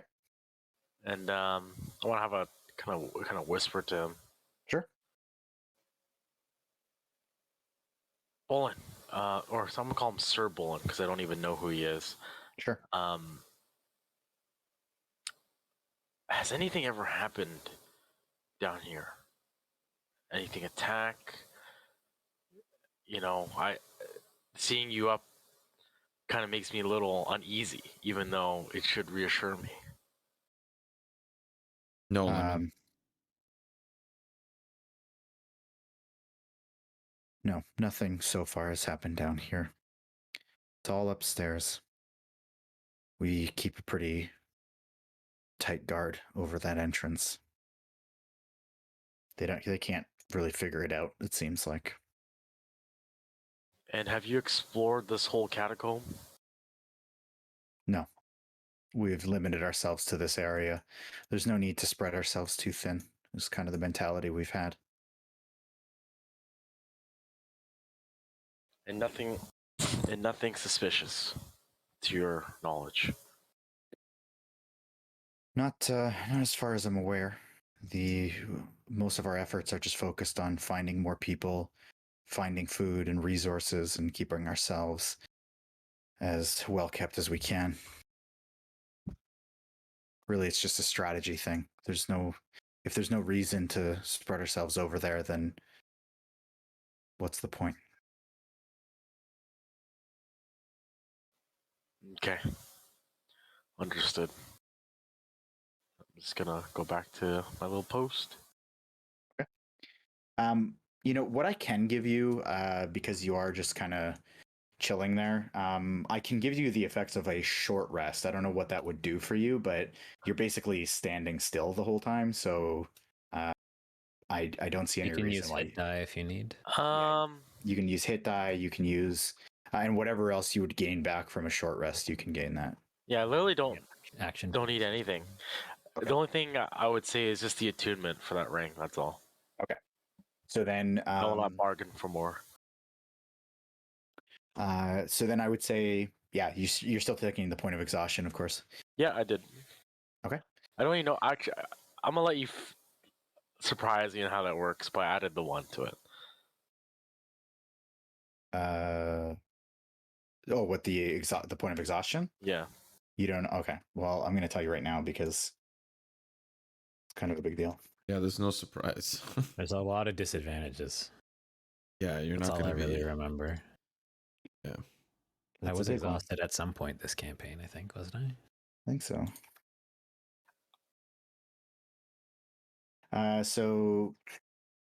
So there are multiple points of exhaustion. So for example, at 6 points of exhaustion, you die. Period. Oh, okay. At 5 points, your speed is reduced to 0. At 4 points, your hit point maximum is halved. At 3 points, disadvantage on attack rolls and saving throws. Level 2, your speed is halved. And at level 1, which is what you have disadvantage on all ability checks until the point is removed. All right. Okay. And you remove it by having a long. Yes.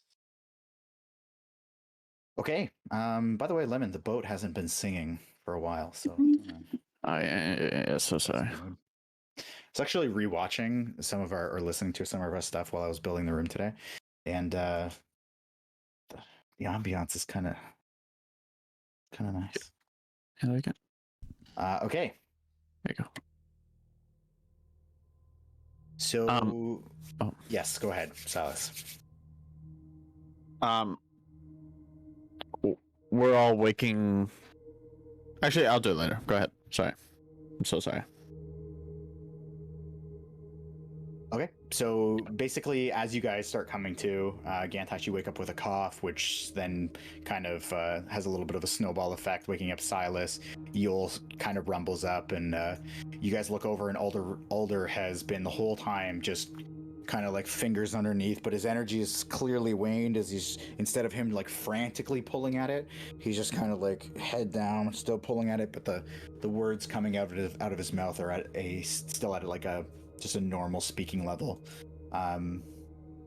The priests have shifted around, and currently it is Jax that is standing guard, keeping an eye on Ulder from that cornered angle as well.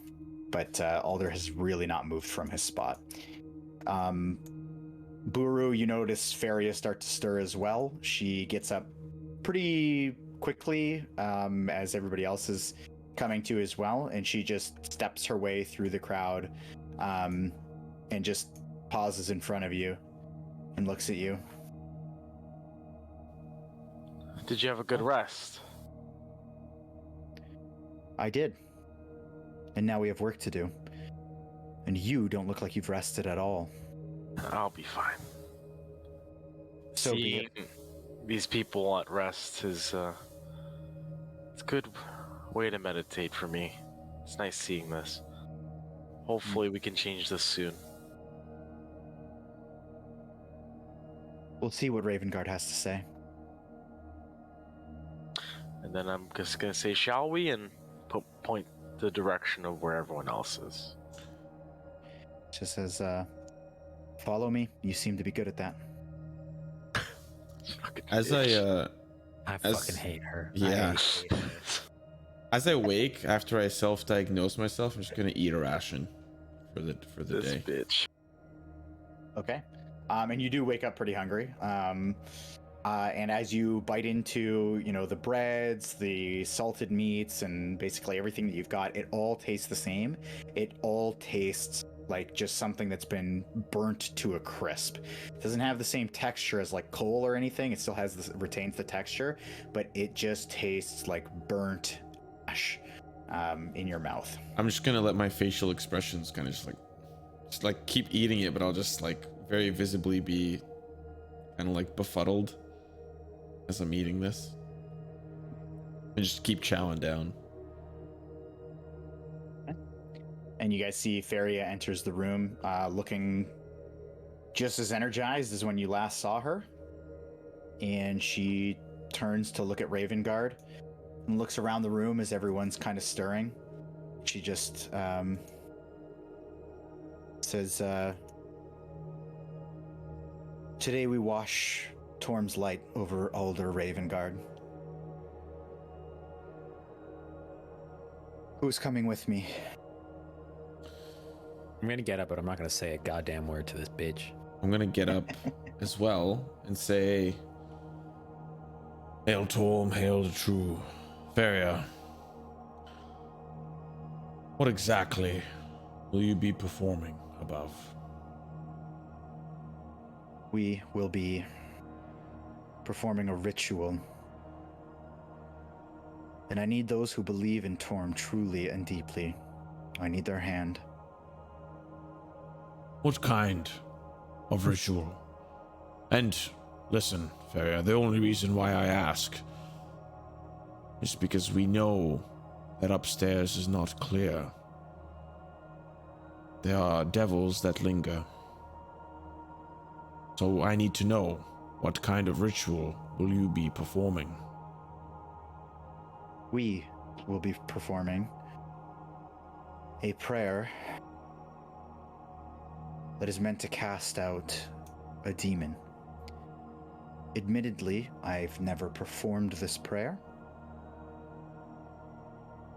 but I'm likely the best for the job. I at least know the words. Oh god.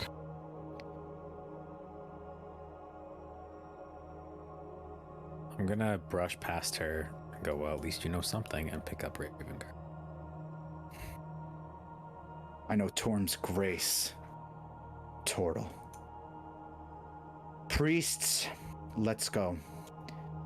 And they not like they're obeying her orders, but they just kind of follow along because they know they need to be there.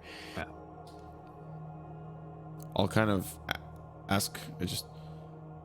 I know time is sensitive. I have a quick question.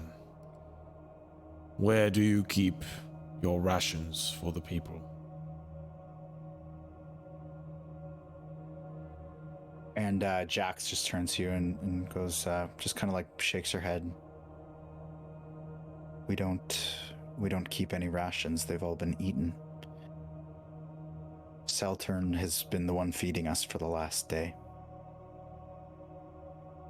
Fine. I'll join you at the stairs in a moment. And I will not go the same direction as them. I'll go back to the people. And Feria looks to you, Yoll, and to Buru and says, we have to take him upstairs. You two seem fit.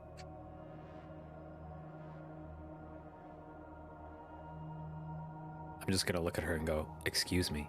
Not like a excuse me, but like a excuse me. Get the fuck out of my goddamn way. And she takes a step back. Lulu, by the way, still curled up in a ball.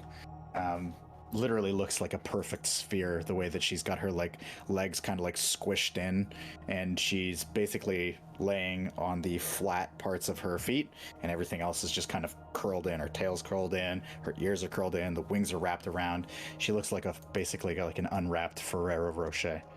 Wow, delicious. I'm hungry. So she's asleep is what you're saying. Correct. Before I go past, I'd like to call to her, try and wake her up.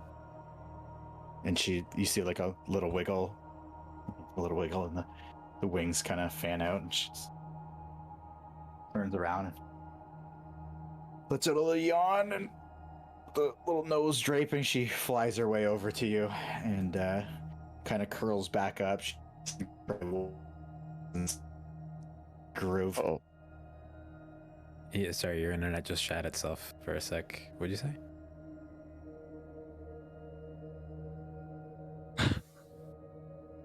almost that time, I think. It's not the 10 mic years this time, later. it's the internet cable. Yeah, I'm sorry. Now it's the cable. Now it's the microphone. Went from internet to microphone. I think we can hear him. Hello? Yeah, we can hear you. Anyway, she rolls up into your neck groove again, Yoll, and she's incredibly warm. And just kind of yawns and is ready to go with you. I was actually gonna tell her to stay down here. Oh. Only if you want. No, We won't that's be okay. gone for long. Oh, I kind of like this room anyways. It's nice. She just floats off back to where she was. And she's, ooh, the stone's still warm. And just kind of squeezes down into it. We'll be back soon. If you need anything, Rhea's in the main chamber. Go and find her. Yeah? Okay. Go find her and she'll come find us. And then I'll carry Ravengard up to the stairs.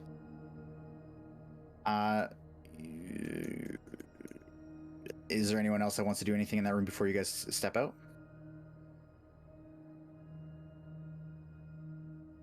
Okay. So Gantash, I'm going to jump up with you. So where are you going? Right up to Seltern. Okay. Good morning, Seltern. Oh, good morning. I don't have much time, as I'm needed to go back up to the surface. I'd like you to help me with a spell. Sure. I think I'm up for that. If we needed to put water somewhere, where would we put that water? In the font? I don't want to disturb the holy water. Well, how much water? About 30 gallons. 30 gallons. Well, jeez, it's a lot. Maybe here, come with me. And he just walks you out this direction here. You guys pass, you see Rhea looking a little tired, just chilling with the shield.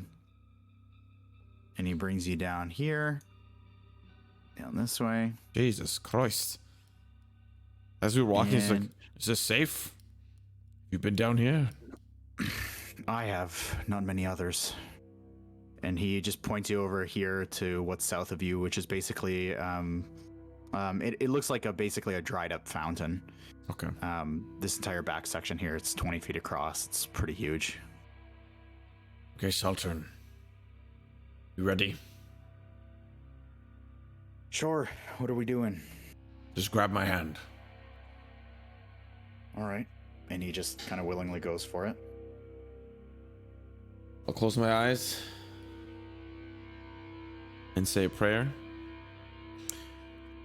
May your name be praised. May you be worshipped for all eternity. May your justice be brought through all the realms. Give us our duty, as we'll accomplish it in a fashion that only you could show us, and protect us from all incarnations of evil.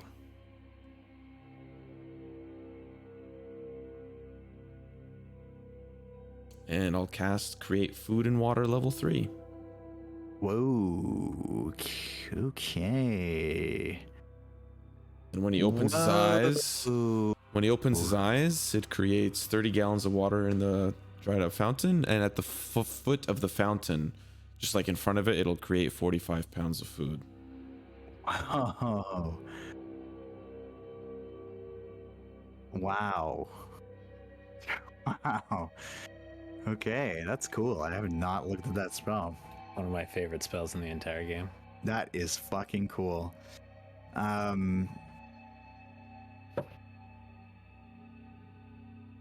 Okay. And as the food just kind of magically appears and starts piling up in front of the fountain wall there, he just like is like looking across it. There's just different like fruits and breads and things like that piling up. And he just goes, "Holy shit." I've been making these good berries. Could you? My God.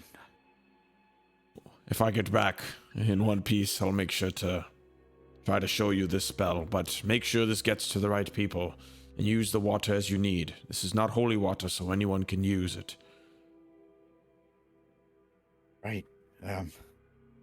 Thank you. We'll use this right away. Sounds good. Take care, Saltern. And I'll start heading back towards the... And you leave, and he just kind of just stands there staring at all this food. That is a lot. That's so cool. Sorry. I just never seen that fucking spell. Okay, so you guys take Ravengard. I'm just going to drag everyone out of here. So you take them up to the stairs. And there was already a guard standing watch, but the lever is still there, which as you guys approach, one of the priests, Magni, just walks right up to it and looks around and just says, you know, she's not really spoken much, but she grabs onto the lever and looks around and says, "Are we prepared for whatever we might find up here?" Silence is key.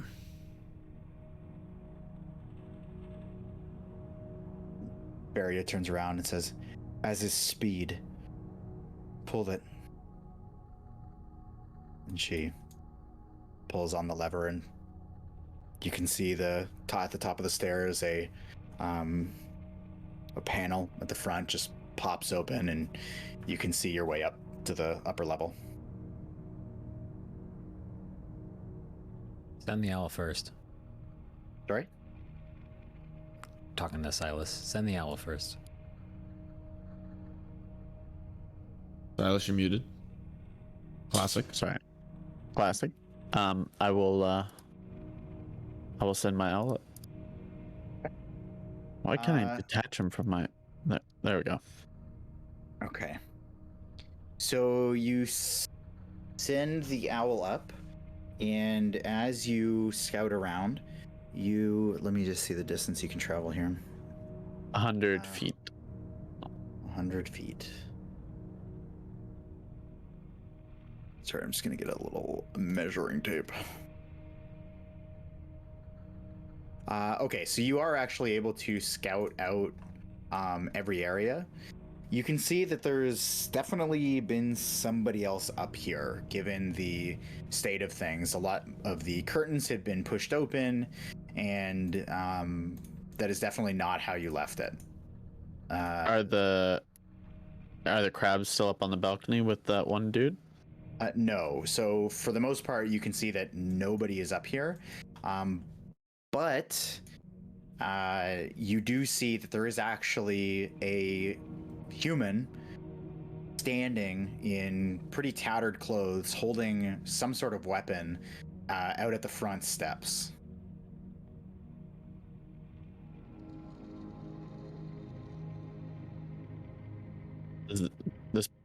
So this person looks beat up a little bit, like he looking kind of fought his way here. Yeah, looking pretty rough.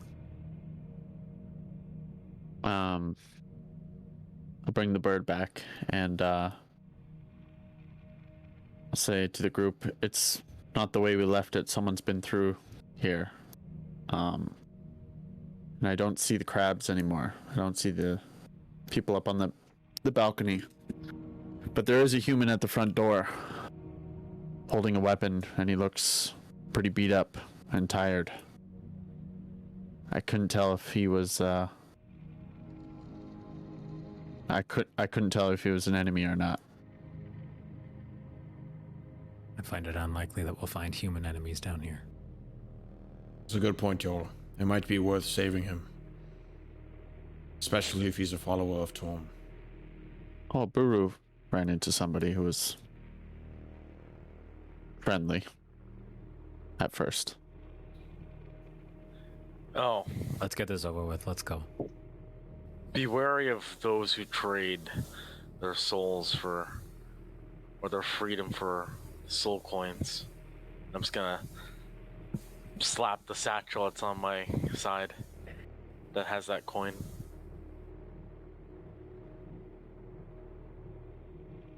All right.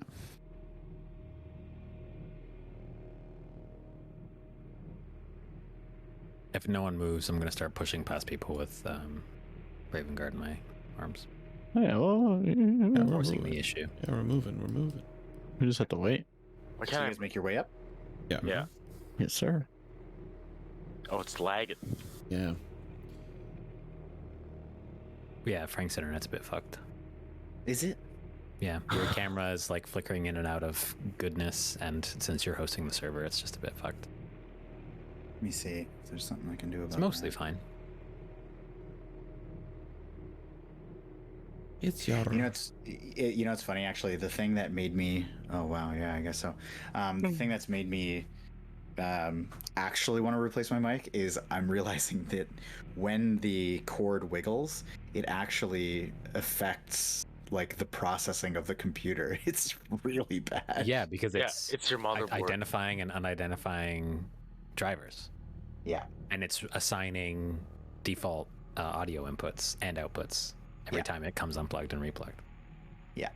So not great. Not to mention the complete lack of immersion every time you're in the middle of something cool and your mic cuts. Sorry. Nah, we're fine. It was true that convinced me finally that I needed to. Yeah, finally. Yeah. Motherfucker. She was just so convincing about a lot of Yeah. Exactly. Business, yeah. Okay, are you guys up? Yep. Sorry, Lulu should not be here. I And neither apologize. should Seltern. And Bunk. And the Yeah, kids. these fucking strangers, and also there's a bunch of people who should be here who aren't. Yes, Jesus. What happened? I'm pissed. My immersion has been ruined. My immersion. All right, here we go. Bonk, bonk, and bonk, and bonk, Seltern. and bonk, Pirate me hardy up front. bonk. Yeah, it's the boss in the tavern. In Yeah. the Elsong Tavern.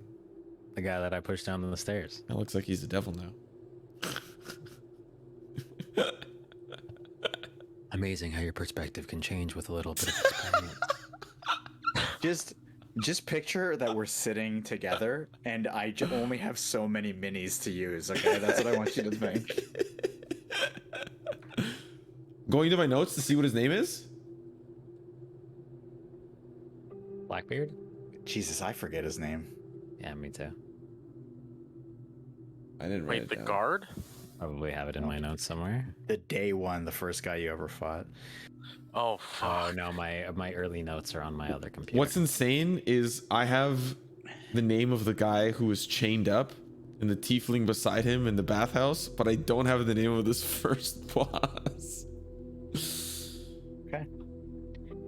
Okay, so you guys make your way up, and now I know you guys can see that far, but from your distance, basically, you can see kind of at the right angle. You can get that line of sight, and you can definitely see somebody standing up there, though it is a pretty good distance away. Deadeye, I have by the very way. good distance very good vision at a distance. Yes, so you can see he's just basically standing there. Sorry, just one sec here. Carrying some sort of sword. It looks like from this distance, it's either a short sword or a scimitar or something like that. And he's just kind of leaned up against the wall. I'll just turn. I'll turn to like my group of people, not the priests. Like, and I'll say, "I'm needed for the ritual. One of us needs to keep an eye on him." More than one.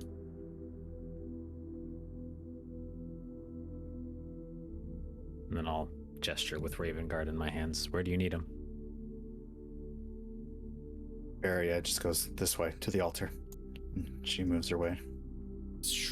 And everybody is coming along. Oh, here comes lag. I'm gonna place why didn't I Ravengard move? on the altar. And then say I'll be on the other side of the curtain, keeping an eye. You'll know if something goes wrong. Then I'm gonna come over here. So, just when you guys, as soon as he gets placed down there, his kind of speech just turns to a whisper, and you guys can barely make it out. And he just kind of starts like rolling his head around as Faria just silently walks up, puts her hand on his on the helmet,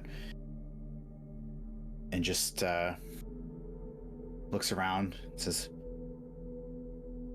"Anyone who represents Torm, put your hand on him." I'll be the first to do it. First reaction. And actually, sorry, he's going to be up here. And I'm just the most Torm. and just and just stare at her as I do it and nod. Not like cockily, like I believe Torm too. Okay, let me do this. You know, that's kind of like the nod. It's not like a I hate you nod. It's like a come on, like we're in this together nod. Mm-hmm. Okay. We're in this together, you fucking bitch. Nod. Who's got the sword? I brought it up. Okay. She says, lay it beside him.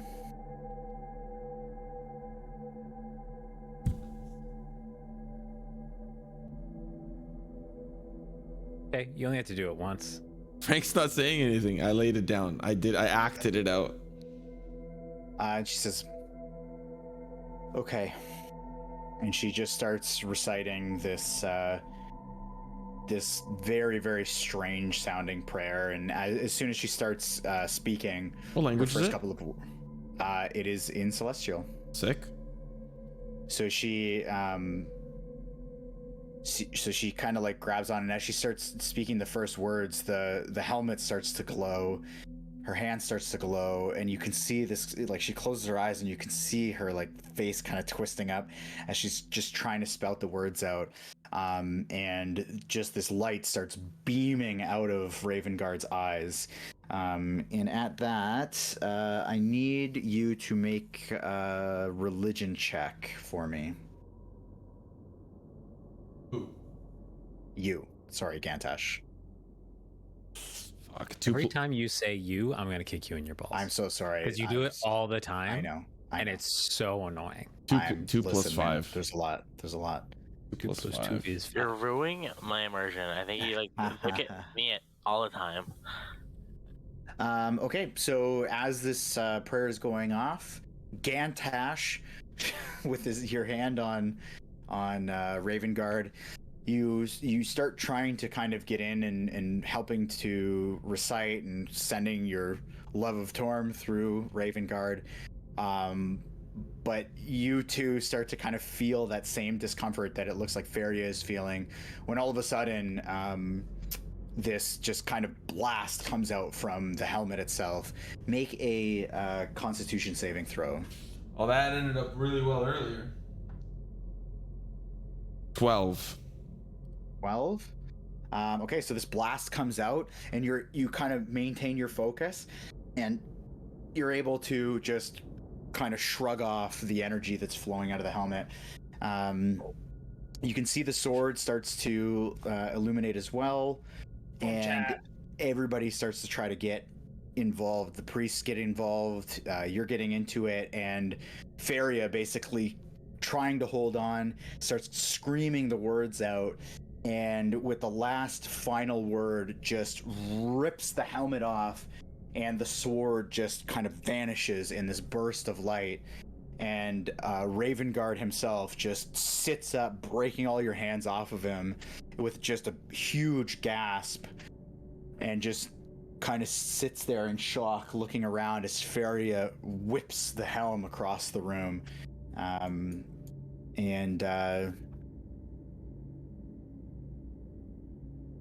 Fairly successfully, you guys get the helmet off of him, and all the priests kind of just take a step back and give Ravengard space as he sits up, and he just looks around.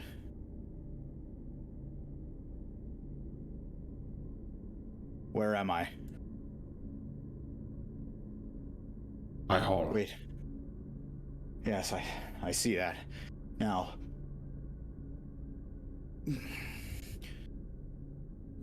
I have familiar faces here. Feria, Jax, Colin, and you.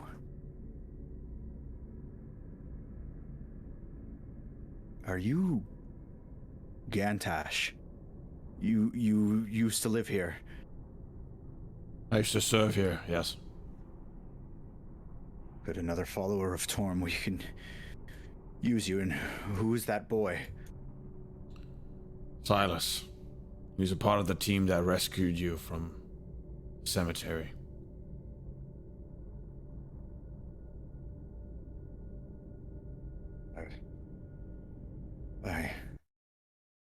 My men are dead. My men are dead.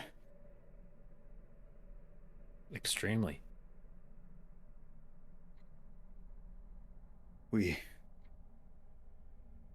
I've seen so much.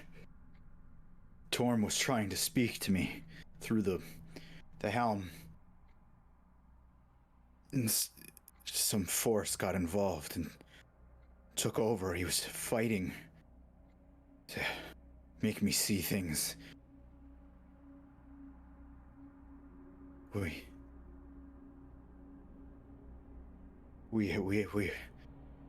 have to go somewhere safe.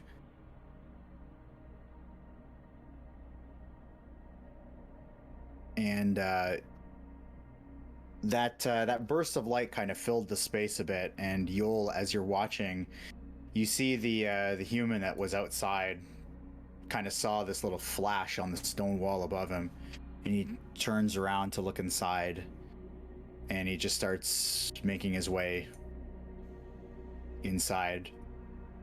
Are you standing like just out in the open like that? Yep. Okay.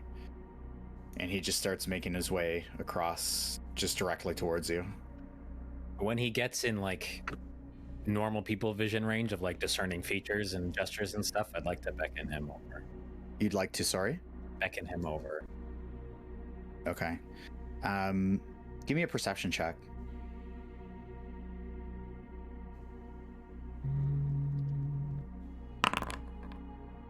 Okay.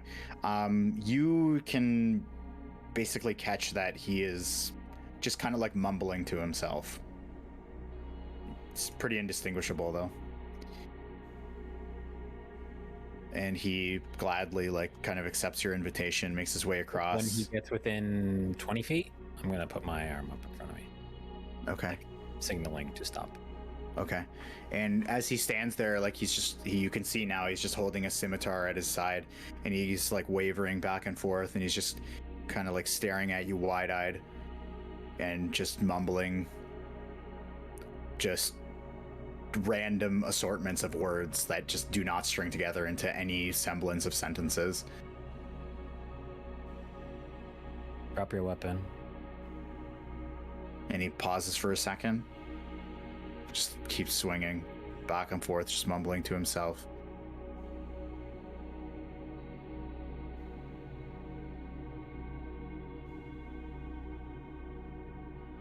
Take one step towards him again. Drop your weapon. And he just starts wavering back and forth, and he like looks inside the curtain, sees everybody that's in there, just turns around and starts walking away.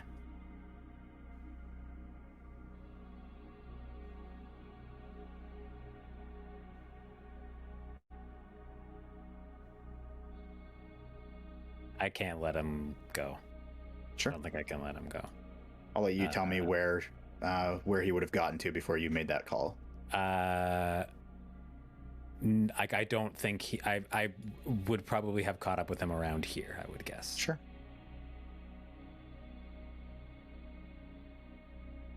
And as I am coming up behind him, I want to use the dagger end of my halberd to try and like knock the scimitar out of his hand. Okay, go ahead and roll the hit with that.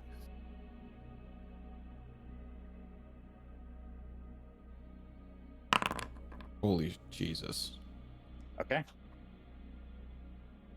So you get a really good hit, and just one clang just smashes against the scimitar, and it just, like, he totally did not expect it, and it just goes flying against the wall right up here, just scatters across the floor, and he like stops for a second, wavers, doesn't look back behind him, and just carries on walking out.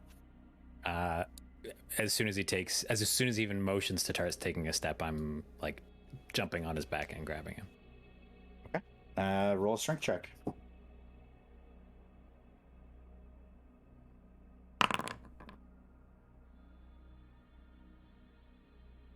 Okay, so you are pretty easily able to overpower him, and you get a good grapple on him, and he just starts screaming out these random words as he's on the ground, just, you know, walking, fire, killing, moving, like just random words.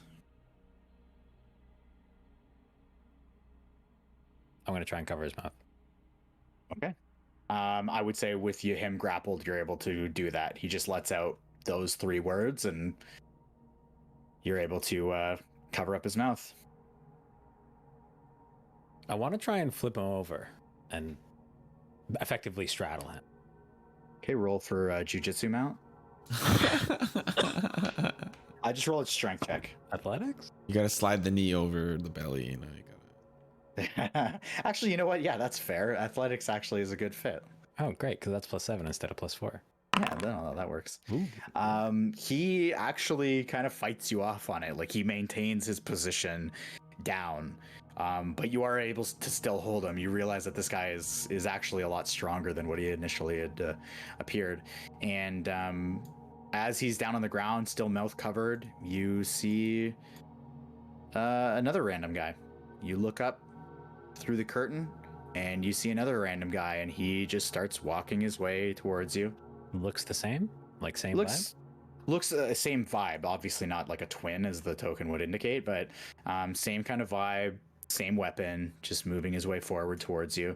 And then behind him, you see another guy moving his way forward. Oh, God. Okay, I'm going to manacle the guy that's on the ground. Okay. Is there a check for that specifically? Let's find Manacle? Let's Strength. roll no? the manacle. It's a DC 20 dexterity. Is that it? Oh, escaping the Is it maybe manacles. DC 15? No, I meant to put It's- them on. It's strength, I remember. Yeah, I mean, to break them. it's Yeah, I'll strength say- to break them and or dex to like escape them. Okay, I'm gonna have you make one more strength check to try to get them, like, to overpower his arms to get them on him. Okay, and you definitely do so. He is a little too focused on keeping his belly down and doesn't realize you go for the manacles and you wrap him up. And these other guys just keep creeping their way forward. The rest of you, by the way, behind the curtain, you can see very clearly that Yoll has moved from his post and is now on the ground, on top of somebody. Oh, then I wasn't sure if I would see that. Okay, so I would run to his aid then. Okay. The priests seem very taken with Ravengard, and they seem a little more interested in just sticking around with him. I You would tell me how probably far be I the get. same. I would probably have expected such things because I'm also hearing the talking that happened in there before I left my post. Yeah. So I would probably only end up calling for Buru and Silas, but I would call for both of them. Okay. Hey, it's Deadeye. This is the same So- token of the guy that we killed the first day. So the one in the back here just kind of just shouts out like an indiscriminate like grunt, just like ah, and this one kind of stops and is wavering, and this guy just goes back for a minute. You can see him like peer his head around the corner, and is joined by this flying spine devil. It's joined, or is it chasing him? No, it's joined. It's like Oh, flying just overhead of him. Great. And these guys just start making their way forward. So this guy on the ground is manacled in front of. I'm still like I'm grappled. I have him grappled and manacled. That's right. I would like to attempt to. Let's knock him unconscious. Let's beat him up. Well, I was gonna try and throw him into the wall over here, Oh, okay. I'll help you. I'll help you do that then. like get him super out of my way. Okay. And also cut the line of sight from these dummies. Sure. I mean, they can see you do it. Don't do that. Yeah, no, I know. I'm saying like so that they can't see him and he's out of the way, so that I can deal with these fuckers. We can deal with these fuckers. Sure. Also trying to throw him headfirst into a wall, clearly not trying to be gentle. Okay. Give me a strength check on that as you throw him to the side. I'm gonna help him. 2 strength checks ago, and you were like, "Oh, there's gonna be one last strength check." Well, sorry, you're throwing him now. This is I'm using gonna help advantage him. because Buru's helping me. Yeah. sure. Easy Okay, peasy. so he's gonna take a little bludgeoning damage as you pitch him. Okay, so you slam him into the corner, and Slam. now that you've let go of his mouth, he just is continuing to just spout out just like it sounds like a siren basically. Oh god. I'm gonna react to that. I want to attempt to knock him unconscious, just straight to the dome, punch him in the face. Okay. Roll the Actually, hit. no. What am I saying? I'm gonna use my freaking weapon to freaking knock him unconscious. Roll to hit, eh? Well, what weapon are you hitting him with? My great sword. Greatsword? You're gonna try to cut him unconscious? The No. butt of it? The hilt. It's a hilt. The hilt. The hilt. Okay, Sorry. All right. Roll the hit with advantage because he's on the ground And manacled. and manacled. Okay, so you do get a good hit in. Go ahead and roll. You're gonna roll a d4 here, and you're gonna add your strength modifier to it. Which is 5. 5? Yeah. Okay. Okay, so you kind of smash him across the face, and you can see his cheek starts to his mouth starts to drip blood from the lip, and he just kind of like shakes it off and tries to get to his feet and push himself up against the wall and just and these guys they're not having it. They start running their way forward. So At this point, I'm actually gonna have you guys roll initiative. Motherfucker.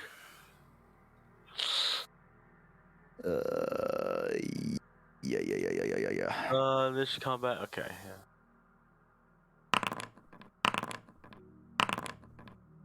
I cannot roll initiative to save my goddamn Bandits. life. Gantash, you got to get into it too. The fuck are they doing Stop here? closing the fucking curtain. Who's closing the curtain? I rolled, but it didn't give me like a thing. Should I roll again or What did you roll? 3? Well, here. Yeah, there just it go goes. ahead and- So, yeah, no. That's you gotta I'll just put you- edit I'll it. put you in. Just Yeah. edit it. Yeah. Thanks. Okay. Okay, so they just start charging forward.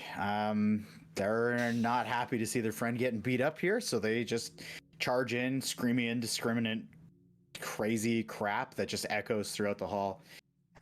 So Silas, if you could first get us in a little bit of the zone here with our music. I don't think we need heavy metal. Yeah, this don't do the time. rock music. I'm not. That's just for Minotaur fights. Just for Minotaur fights. Yeah. I gotcha. Hard to get in the zone with the really chilled out music. We're in a church, you know. Some royalty-free YouTube music. None of that.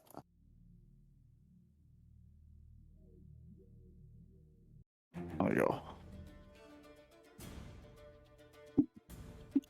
God, it feels like I'm playing The Witcher. Ugh. This is The Witcher. Yeah, it does. Yeah. Okay, Silas, This you're is up, The buddy. Witcher. I'm up. Yeah, you're the first to act. Push. Big 13, top of the pile. I'm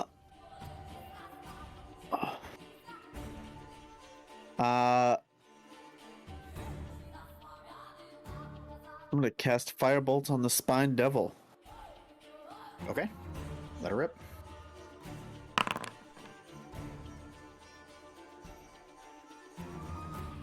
It's a 16 to hit. 16 to hit.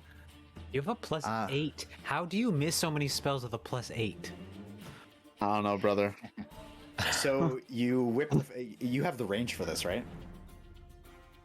120 feet. 120 feet, yeah. Okay. Anyways, so you whip the firebolt out and it just curves around the one guy in front here, and it does in fact smash into the spine devil, and it seems to just kind of like hit him and just wrap around his body through his spines, and he seems totally unfazed by it.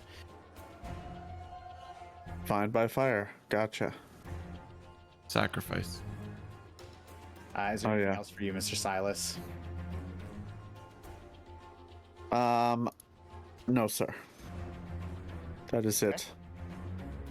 Okay, so the first guy, one of these crazy dudes up front here, just comes screaming out, yelling like a siren, just "Arr, arr, arr," and all three of them, just in sync, are like screaming these indiscriminate things, and they all move together. So,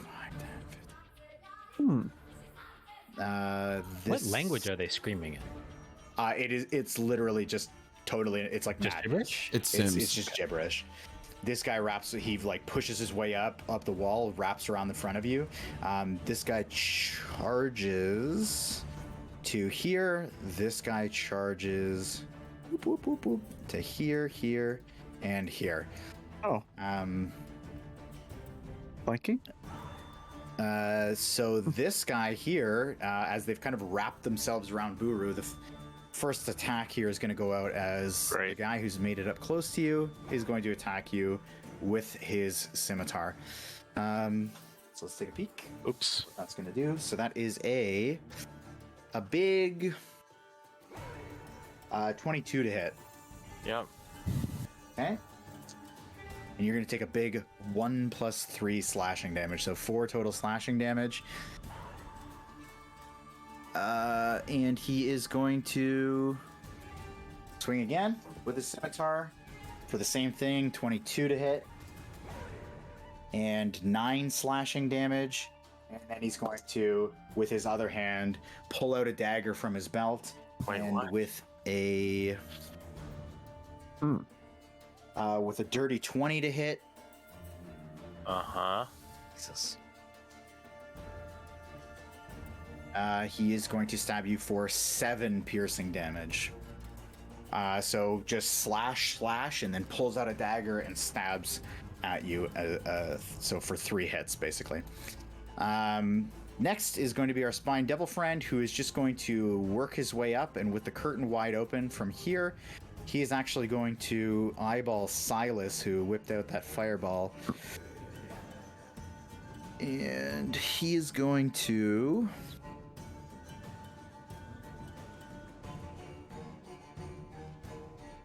It's really hard to hit me. I have a high AC, so. Okay, so he is actually going to whip his tail around the front and try to, he's going to disengage some of the spines from his tail, and they go flying at you. So he's going to try to hit with a 10 to hit. Oh, wow. And then he's going to try to do the same thing again from the other side. For a 13 to hit. Yes. That hits. It does hit. Now everyone knows. Well, it's not immediate beat, but It's somewhere between 10 and 13. 13. Yep. So he's going to Means do... your AC is less than 13, which means your AC is lower than my lowest stat. So they're going to pierce into you. So they do 3 piercing damage, but the burning that comes after they've punctured into your skin deals 6 fire damage on top of that. That's going to be it for him. And Buru. And these guys are just screaming, just in unison the whole time. What the fuck? Freaking alarm bots, eh? No, my god. Yep. Well, which one attacked me? It would be the one above you. Well, he gets to die. Okay, let's see here. Might as well make myself useful here. I am going to bonus action that, so I get the roll advantage. Or you get advantage? You have advantage on your next attack roll against the creature before the end of the turn. If that attack I see. at this period, you die to the attack's damage roll. Okay. Let her rip. Okay, that definitely hits.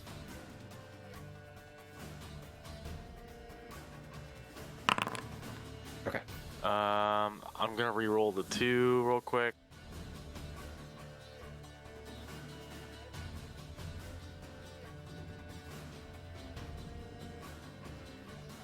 Is it? Sorry, it's slash roll 1. Slash R D6. Slash R space 1d6. Oh my god, fuck, that was worse. That was not to happen. So that's 9. Then now the D8. Plus your superiority die. 13. So 13. For my first attack. And then I'm gonna go to swing normally. Does that hit? That hits. 15. We'll take it. So 28 God damn. total. Pretty good. That is pretty good. Okay. So with just 2 giant swipes, you cut this guy up pretty good. Just dig right into his shoulder, right across his torso. Lots of blood splatter, as this is just a human that you're fighting. He's just a little crazy. And there is blood splatter, like this person is bleeding. Bleeding. It's a human. Humans don't necessarily Gotta look for them coins after. I'm on my turn. Okay. Okay, next up is going to be Yoll. Hello. I'm gonna look at Silas and look at the spine devil and just like give him a little nod, being like, "That's yours. I'm gonna deal with what's happening over here." Then I'm gonna come over here. And the same one that Buru was attacking, I'm going to attack with my halberd. Sure. At a 10-foot range. Sure. So I guess I'll holler duck or something. Okay. And then attack him with my thing. I am not raging. Okay. And I am not reckless. 21 Okay, that hits. for 14 damage, please. That's max damage. Neat. Okay. So you gash him pretty good. You're just opening up even bigger the wound that was already in there, in his torso. Is he still looking pretty sturdy? Not really. He's starting to fall apart a bit. Okay. I guess I'll multi-attack him. Or my multi-attack will... Oh, actually... Sorry, I have to read something real quick.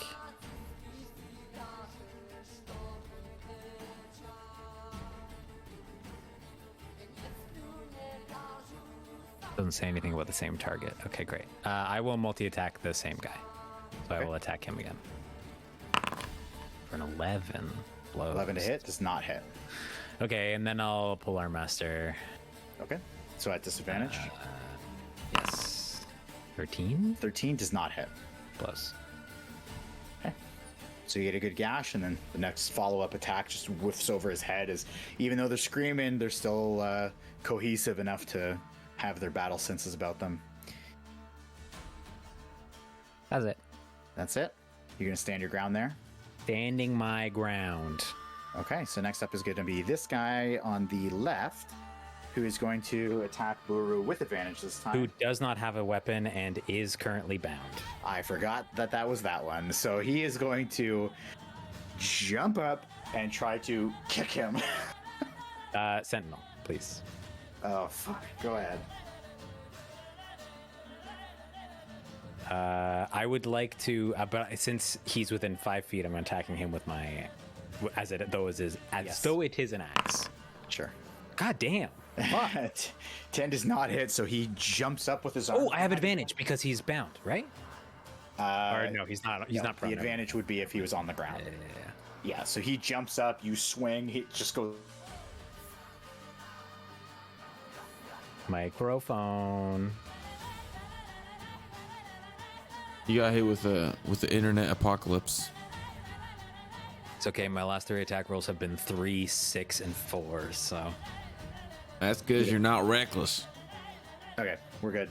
Yeah. He crit on his drop kick, and he is going to do a whopping 6 bludgeoning damage. So to Buru, yeah, they're all pretty focused. How much? 6? 6 bludgeoning damage, but he falls prone at the end of his attack. Bro, what's wrong with these guys? Gantash, you obviously see what's going on. You hear it. There's this weird instinct screaming that's coming out of them. And as you kind of come to, actually, I didn't even put these guys in. Okay, that's actually perfect. So as Ravengard, is getting up, he's like, I have to fight. And he looks around, but there's no weapons around him. I got a lot of things I want to do on my turn, okay? Sure. Question number 1. Where was the helmet thrown to? Here. Okay.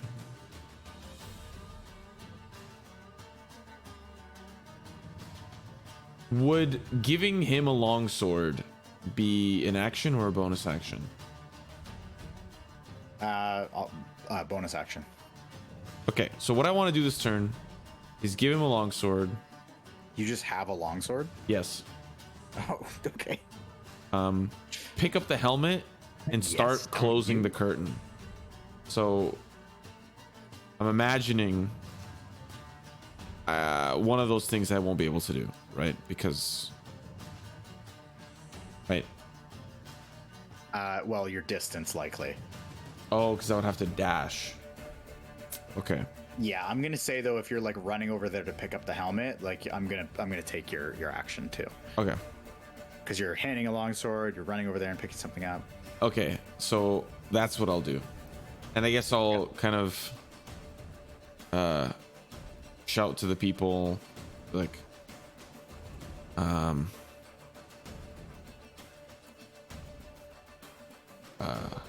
close the curtain, protect the priests, and I'll hand him a longsword. Okay. And I'm gonna run over. Oh man, please don't make me regret this. I don't want to put the helmet on. I just want to try to put it in my bag. I don't even want to try to touch it. I just want to, with my bag, just try to scoop it up. I don't want to touch this thing. Sure. I'll say you're able to accomplish that. Sweet. Hold on. How much movement was that? 15? And I guess I got 15 more. Well, I'll move over here. Okay. And that's my, and press enter. Oh, nice. So Ulder gets up, and you can see he's a little bit kind of woozy still. And the priests start protesting, but he kind of like pushes his way through and stomps his way down, half his movement spent just barreling his way through the priests that are like protesting him leaving. And he says, "This is my calling." And he starts moving forward. That's as far as he gets till Silas.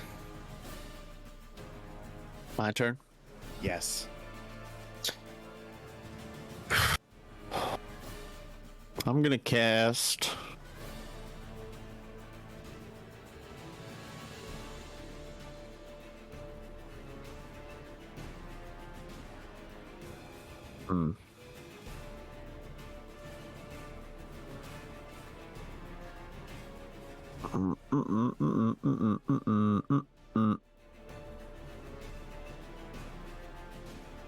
I'm gonna cast this on the spine devil. Okay. So what am I doing here? A Intelligence saving throw.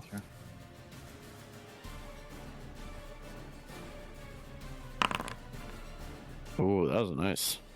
That is a success, probably. DC's 20. Oh wait, can I do this?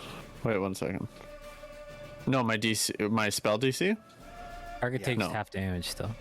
Yeah, it still takes half damage, so roll the 3d6. Give me 1 second. I'd like to use a reaction on that. Okay.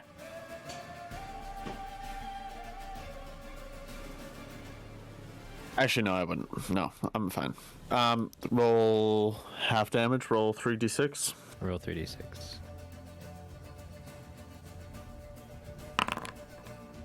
So half of that. Damage. Yes. Okay. Not bad. And you are in the... don't have any of the other effects. Chart can't take a reaction. Its next turn, it must choose whether it gets a move, an action, or a bonus action. Whoa. Yeah, it would have been nice. Would have been.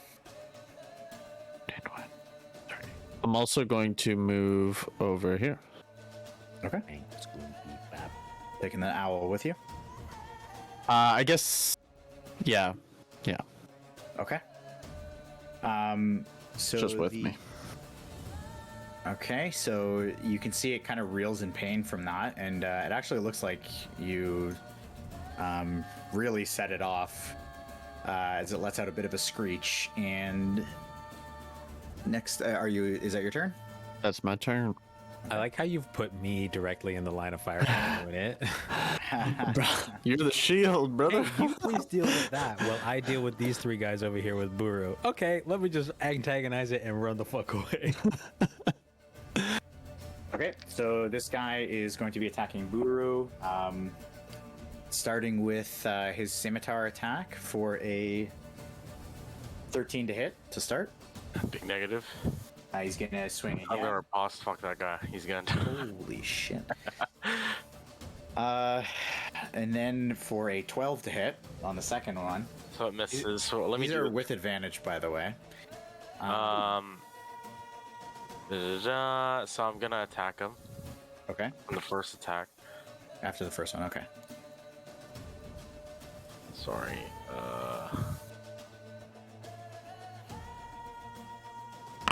24. Oh, yeah. 16 damage. Oh. You rolling pretty fucking good. Yeah, you're juiced up today. He's Okay. air quotes exhausted. Yeah. That's 2. Oh, wait, not done yet. Okay. It's actually 23. Just Because of the repose superiority die. Yep. Yikes. Oh my goodness. Okay. So Sorry, who are you attacking? The guy on the right of you? Whoever attacked me, yeah. Yeah. So he's not done attacking yet either. So, but he slashes out, and what a huge mistake! Not only does he whiff, but you just come in with this massive slash across his chest.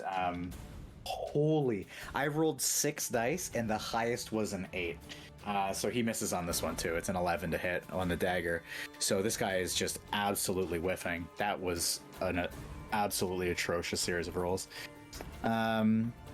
So that's him. And as they're kind of screaming out, just this guy actually runs in place of where the guy on the other side is standing and swings out to attack you as well. So this is a new guy, but you've already used your thing here. So he is going to roll for a 22 to hit this time. Yep. Okay, so that's going to be yuck. So 7 slashing damage to hit the first time. Second roll, another 22 to hit for 6 slashing damage, and then with his other hand and the Opportunity attack is a reaction? Or is it dagger. its own separate thing? Opportunity attack is a reaction. Okay, that's what I thought. Yeah. And then the last one is a 24 to hit. So with the dagger, he's going to come out and stab you for a massive 5 piercing damage with the dagger. So 18 total. Okay. He is going to then be... not this one, sorry. He's going to be forced... sorry, yeah, it is this one. He's going to be forced to move his way back up this way. Never mind. Disregard. What's that? Nothing. He just moved to the left once? Yeah, he kind of jumped to the side to get behind you, and then swung at you a bunch of times, and then just got out of the way from his buddy, who he was standing over top of his buddy, slicing at you, and then moved out of the way so he wasn't on top of his friend. Okay. That's going to be that, and the Spine Devil flies up in the air, 20 feet into the air. Yeah. Oh, great. So he's 20 feet in the air at this point from here, and he is going to just continue hunting down Silas. He whips out his tail for another spine attack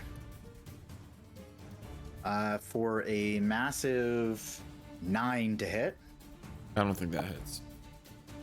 and then swings again for a 14 to hit, which I know that hits.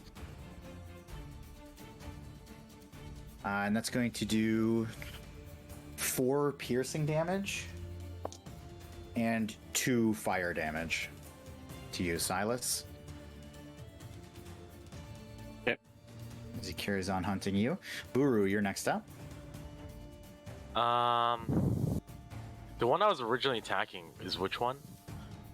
The one that hit you a bunch Yeah. is this one. Okay, yeah, he has to die because I'm pissed. Before I do that, take a little damage here. I'm gonna have to second wind. Okay. Holy fuck. That's pretty good. Unreal. Jesus. That's as a bonus action. And I am going to swing. 26. To the damaged guy? Yeah. Okay, yeah, that hits.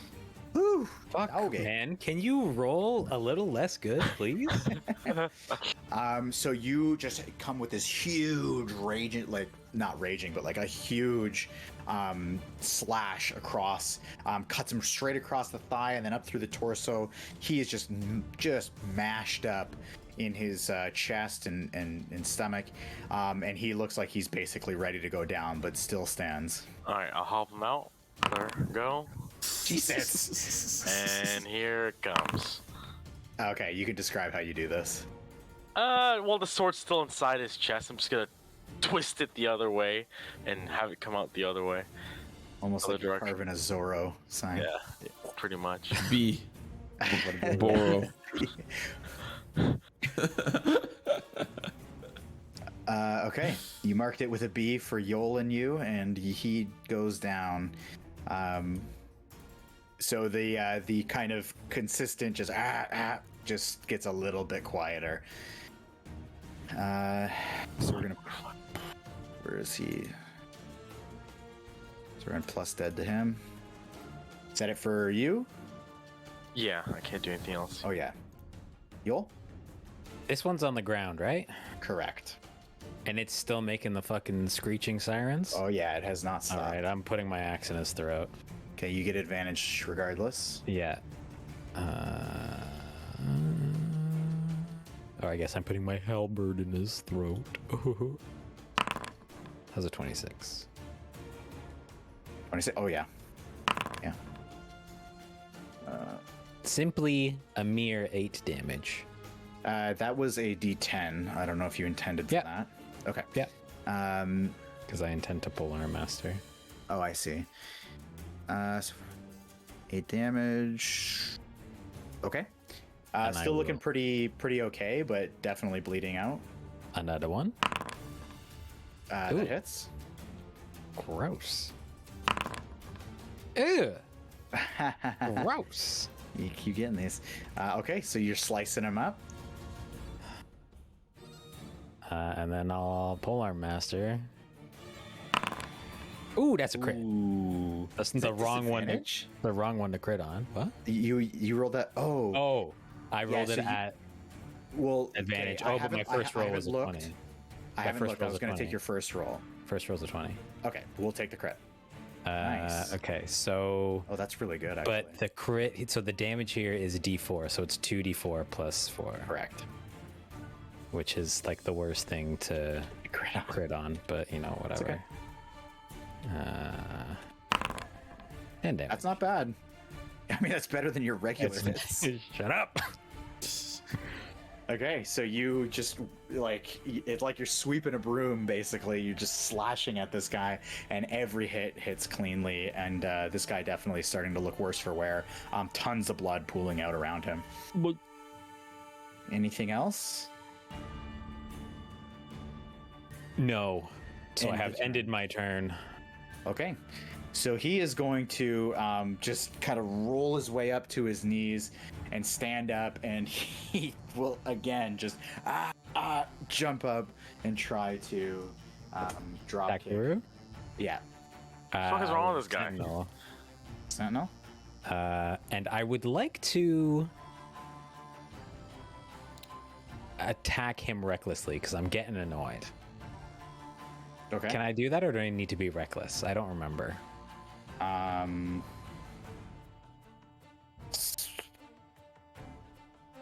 the Sentinel. On the Sentinel attack, because it's just you make an attack. I think I just probably have to still already be reckless. link reckless because I'm pretty sure it's when you take the attack action.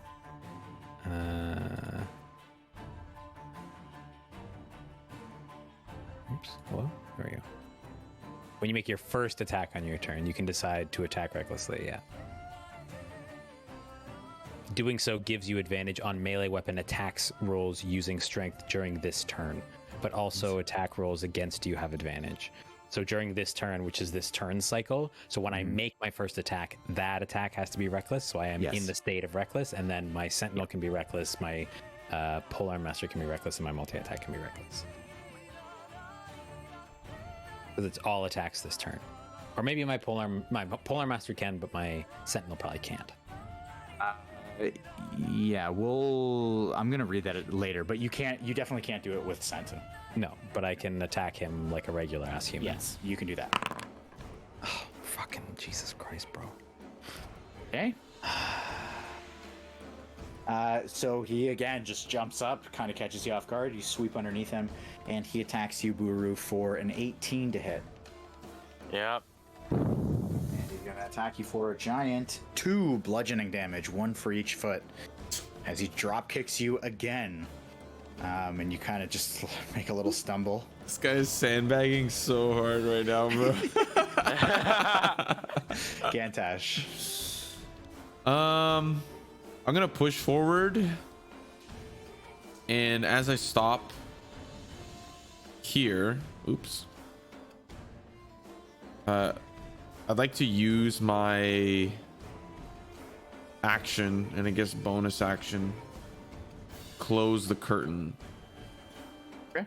I want to, like, I know that I can't like do this physically, but I want to kind of leave like a little crack, like not close it all the way, but just enough so that the enemies aren't really going to be bothered to look in this direction. They probably see me closing it, but at least, you know, they can't see what's happening behind it. Yeah, I mean, the curtains are huge, so they would obviously see them moving, but I know what you're getting at. Yeah, and then I can only move one more foot, one more step. Okay. And that's my turn. And so you're coming out. Okay. Yeah. Okay, next is going to be Ulder, who just kind of clambers his way forward. You hear his like labored footsteps behind you. And you hear him kind of make his way up to the curtain. He just goes, I have to avenge my soldiers. And that is it for him. Next is going to be Silas. Sir, Silas the Chaste. I'm getting chased, getting bullied. Okay. I'm gonna cast magic missile on this guy. At what level? First level. First level. All right, let him rip. Just the D4s. D4s. Okay. Not bad. Okay. 8. Okay. 8. Okay. As so the magic missiles whip across. They you can see they just kind of explode on him, just ripping and tearing at his flesh and his wings, and you can see a couple spines break off. But he does kind of stay afloat and stays flapping his wings, barely able to stay in the air. Definitely looks pretty torn up at this point. Anything else? I'm gonna keep running. I'm gonna move over here. Okay. I know Silas all too well. Okay. If This is the first time I ran. Yeah. So the guy who has absolutely whiffed on Buru every time takes up arms yet again, and this time rolls a 23 to start. What? For 7 slashing damage on his first scimitar attack. The second attack is going to be a 15. Nope. Nope. And then he pulls out his dagger for a where is this? For a 23 to hit. Yep. For 7 piercing damage. 14. Jesus. All right. Thank you.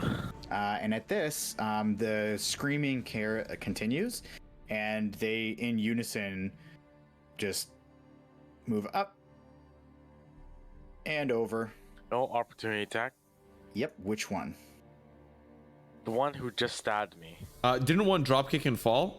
Yes, he did, but he's only moving 15 feet. Lame. So he's rolling around on the ground, No, he rolls up to his knees and pushes off. wriggling. Hands up. But it's not his Which turn. you- His turn's so far away. That's correct. It is. Oh wow. Okay. Legendary you're just action? You're just assuming you hit. Legendary. Sorry, Buru, which one did you say you were hitting? The one that just attacked me. The one that hit you? Okay. And you've already done the damage. Great. Thanks for that. Yeah, you don't do well. Okay, so they seem to just kind of break off from you as this devil these explosions hit on him, and they just seem to in sync know what to do. So they break off from you guys. Now, Yoll, did you already use your reaction this turn? Yes, Sentinel. I used it on a sentinel that I nat 1'd. Okay. So that's it for them. The Spine Devil, staying 20 feet in the air, is going to fly. Damn, no opportunity attack, rip. Well, it's also 20 feet above me, Oh, yeah, never mind. but still no opportunity attack, even if I did, because I've already used reaction. And it is going to dive down at Silas here, and is going to just dive out of the air straight at you with its mouth wide open to attempt to bite you. For a 7 to hit. And I assume that will miss, so then he is going to take out his little trident thing and try to hit you with that for a whopping 11 to hit. Good. You have no idea. No, 11? does not hit. Dude, they roll like 23s and 22s on me. What the fuck's going on here? Okay, Buru. Fucking, I'm pissed. This thing is now, by the way, out of the air. It's like it's still flapping its wings, but it's like it's barely 5 feet off the ground. I'll just catch this one slipping. Okay. But charge that one.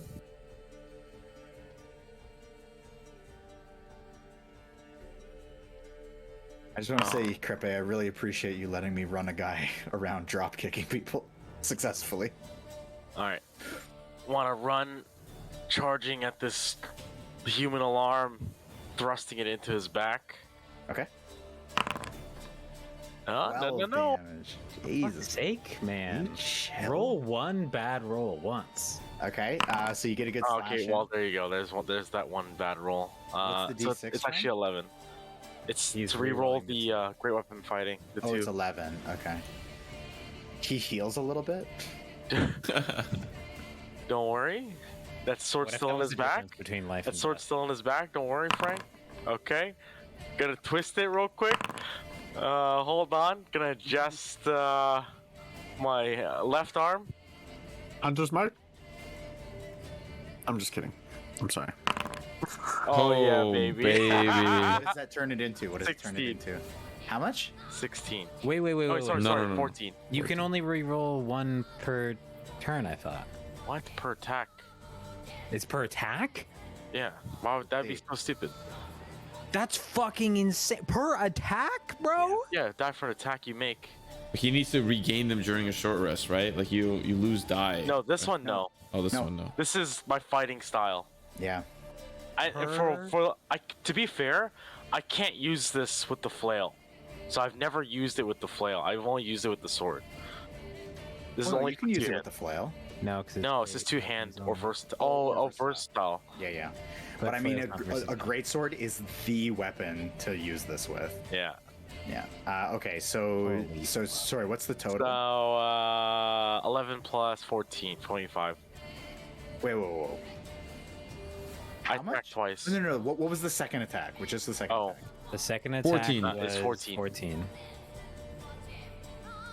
You slice into his back, twist, push it through. The sword comes out the other side, and he spits out blood. You pull it back, expecting him to go down, and he just piles forward still. What the hell are these guys doing here?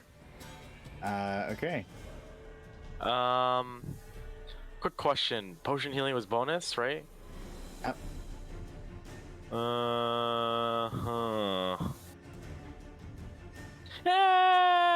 Nah. I'm gonna push him forward with my horns. Into the. Oh wait, is the spine devil on the ground? He said it's like kind of. 5 feet. Yeah. It's like hovering around eye height. Nah, that won't really do anything. I can only push it directionally. You know what? I'm not gonna do anything. That's it. Okay. Yoll. Yoll's pissed that he's missed a fucking 100 attacks, so he's gonna fucking run in there. He's here. Okay. And he's just gonna start hitting everything that moves, and he's reckless as fuck. Looking whirlwind. What are you starting with? Starting with the one below me. Yeah.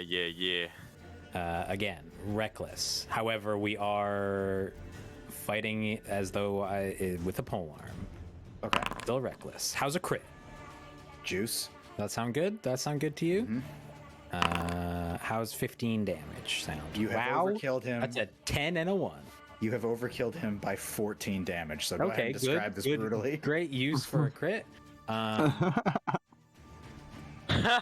don't know. I want to upchuck him right through his jugular, through his jaw, like split his, what is this? Your larynx? Okay. Your sound pipe, whatever, up through his Okay. jaw to make the fucking noise stop. Okay. 'Cause these And- this is annoying. And it does instantly. Just the turning his jaw basically into like a mandible. Incredible. And now the one to my left, I would like to attack with my multi-attack. Okay. I am still reckless. Okay. How's another crit? Oh, Holy Oh my god. Okay, there you go. There you go. There you go. oh Wait, my! this is the handcuffed one. Yes. So go ahead, roll damage. What? Ooh. What? I'm gonna fucking mutiny. Oh. I want to go home. Yucky. Ooh, That's so yucky. yucky. My first was I rolled a 10 and a 1 on my first two, and this one I rolled a 5 and a 1. I fucking hate it here. Okay, so you fucking slash him. You get him. Are you gonna carry on with your? I'm gonna polearm master him right in his fucking stupid idiot head. Crit, crit, crit, Still crit. reckless. Same turn. Crit, crit, crit, crit, crit. Oh crit! my shit. god, bro! What? Is that Dude, that is a crits in a row? screenshot. Holy, Bro, 20 and 5, 20 and 5, and 20. Literally, because those were the first die too. All of these were. All those regular attacks, yeah, would have been Holy fine. Yeah. shit! But That of course, so this one's gonna do the most damage of all of them, even though it's just 2d4 It's the plus 2d4. Yeah, no doubt. Actually, it can't. But yeah, I know what you're saying. Actually, no, it can. It just needs to be 10. Good luck.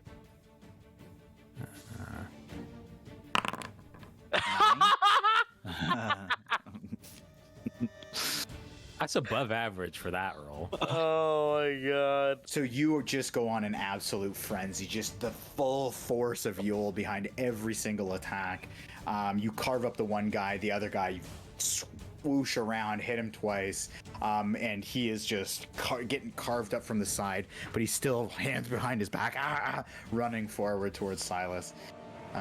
There's no world in which a barbarian should crit someone 3 times in a turn, in one turn, and they're still breathing. Well, you only crit this one twice, so Life is so hard. it is. The one that I crit for the most damage had 1 HP. To be fair, you're not raging. Oh, Right. Just saying. who fucking cares? Okay. Sorry, it is Dropkick Boy's turn. So he is just going to run up and over and try to drop kick you against the wall. Silas? So he's Silas, yes. Sentinel. Here we You go. You get this. Come on, okay. Yoll. Have we Finish decided him! that I'm reckless still? It's still a Uh, turn cycle, but not the same turn. So my inclination is no.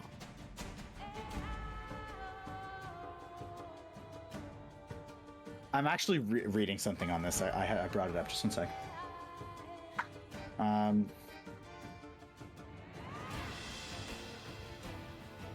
During this turn.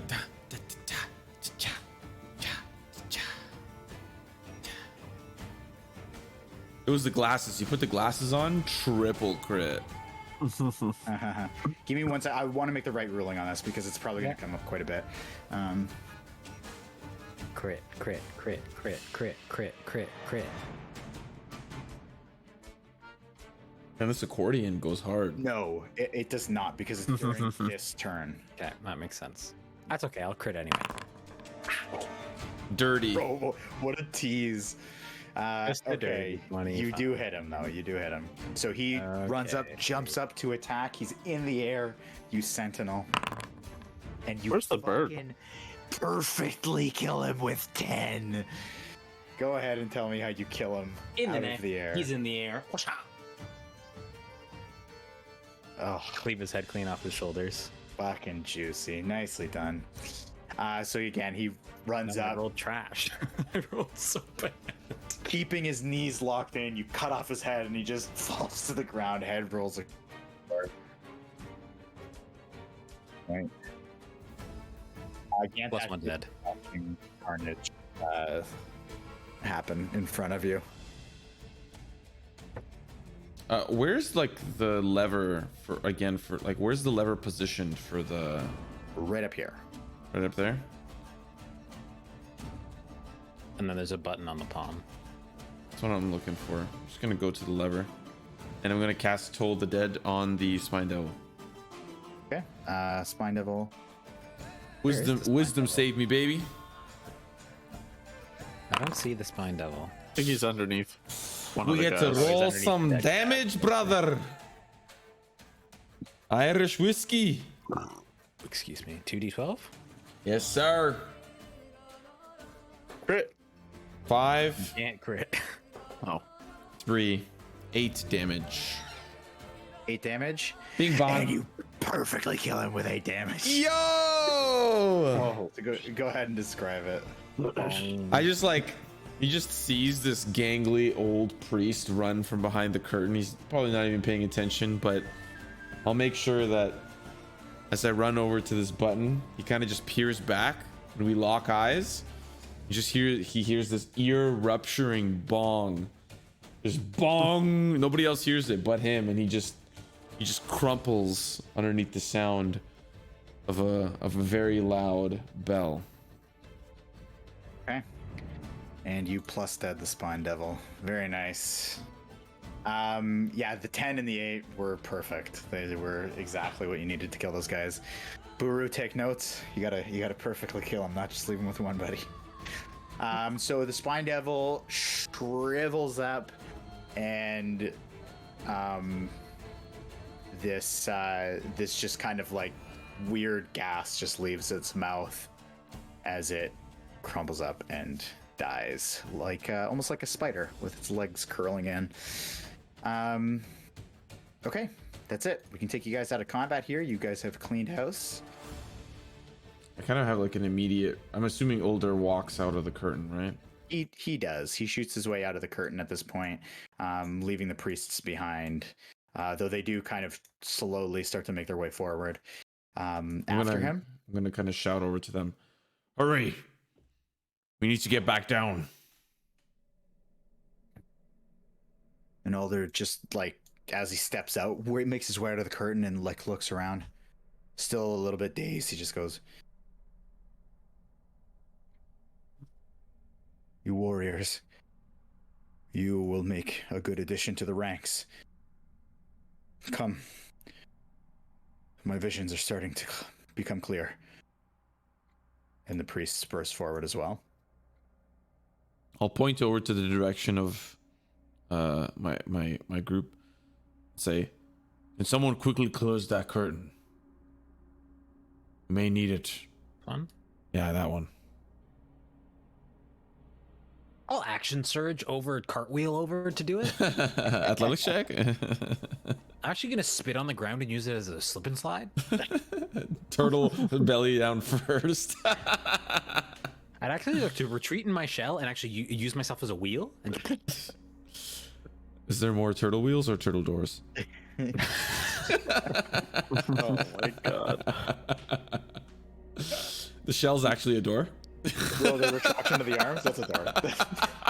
This is a door. This is a door. This is a door. well, then, and by that logic, then the turtle has 6 doors because head, tail, 4 legs. Mouth, eyes. There's a lot more than 6. That's not fucking doors. There's no doors. Oh. Okay, anyways, you guys go to the actual door on the hand. I'll beckon over to Silas and Buru.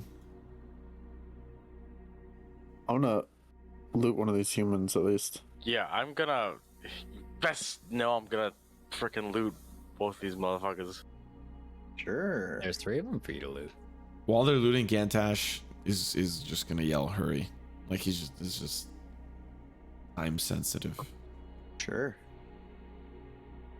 Gotta see where these guys came from, Yoll's gonna shake his head. potentially. Pathetic.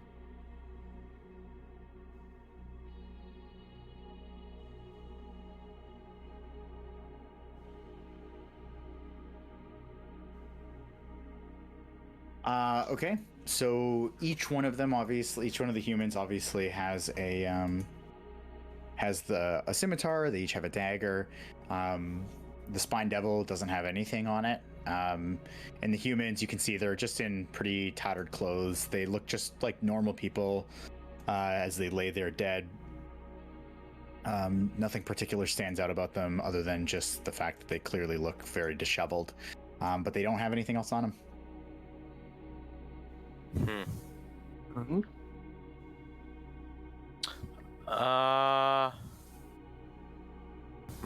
Clearly, Remembering. Actually, you know what? Since Gantash said hurry, I'm gonna leave. Never mind. Okay, so you guys make your way down and back to the catacombs.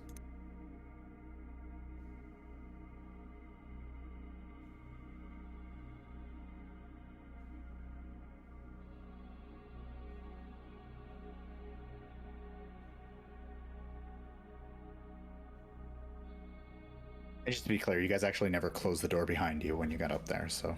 Yeah, we did. Did you? Oh, no, we didn't. Sorry, no, we didn't. I thought you meant when the first time we came down. No. When you went up. Yeah. I think I was kind of under the impression that it closed itself. Oh, no. There's like there's activations on both ends. Gantash is going to rush over and close it this time. Close it. Okay. And the hand does, it just curls back into a fist behind you, letting in no more light. And the guard standing there just kind of watching, doesn't really feel like saying anything. He looks like there's just a lot that's happening. And Ulder just continues piling his way down the stairs. Just come on to the chamber. And he moves his way in. Him and as we're walking, where's Buru? He's gone way ahead. I'm gonna walk with Buru. I'm at the wall again. Get sucked. Fucking Christ. As I'm walking with Buru, I'm gonna say thank you back there. I think without you, might have been a goner. And I'll put my hand on his shoulder. I'll give him some level 2 cure wounds. Fucking hell. That's gonna be 10 HP. Alright, dope. Take everything I can get.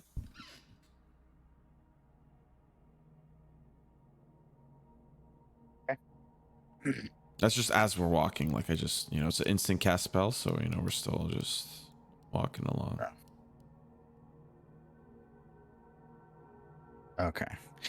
Okay, I'll grab all these guys, and they just make their way up into this chamber here. Lulu, you can see kind of tucked in, but with all the commotion of you guys coming in, she kind of like jumps alert and, groggily like opens her eyes and just immediately zips over to Yoll.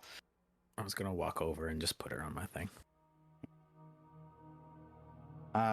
So Ulder kind of almost instinctively just takes to the center of the room. And he looks down the pathways. You can see there's clearly more clarity coming to his facial expressions, and he's not quite as wobbly on his feet. And he just looks around. He says, "Where's the helm?" I have it. Put it on the ground. I'll walk over and I'm not going to touch it. I'm going to just slowly angle my backpack to try to usher it out. I don't want to touch this thing.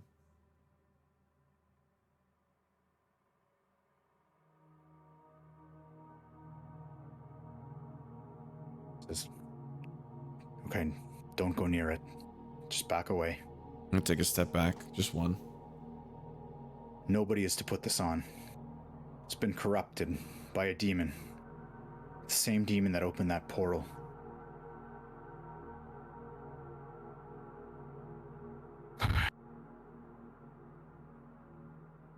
There's a lot that I've learned, and I don't know if it was worth those men. First of all, and he looks to the priest, says, I know that this group has rescued me, but are they worthy to stand here and listen? And Feria just instinctively steps forward and says, just be careful what you share. Gantash will scoff. There's no time for games. I don't think I have a choice but to trust you. Oh. You have an Oliphant with you. We brought it here to save Elturel.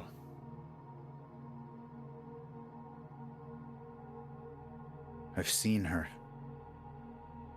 She's been helping us. No, I've seen her in my visions. Listen. When I had that helm on, it was like my spirit was on a journey, and I kept pushing forward. Despite the visions and the attempts to stop me from that demon, I was able to get through. This is what I saw. Jesus Christ. Sorry. First, there was a bloodied woman wearing armor. A soldier wearing the colors and crest of Elturel, grasping at a longsword, fit for an angel. Fresh blood streaming from a nasty cut on her cheek, but she looked victorious. And then the demons tried to override, so it's a bit faded. But after that, I saw her standing in a different scene, a different battlefield, with a small, well, her, and she points to Lulu, with her floating over her shoulder. And then there was a demon, an enormous loping demon, who threatened to devour the woman. It was huge, maybe 100 or 200 times her size. And as it grew closer to her and attempted to devour her, she plunged the sword into the ground. And it's like it created a structure around it. And then she, and points to Lulu again, trumpeted a glorious trumpet, and the demon was hurled back.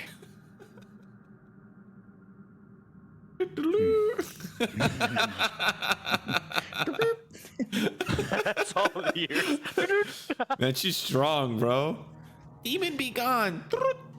My emotion. And then the Oliphant took to the sky, to the red sky of Avernus, and looked back to see nothing but a giant, festering, bloody scab that grew from the ground and engulfed the structure and the demon. And then the Oliphant fled and wandered into a delirium.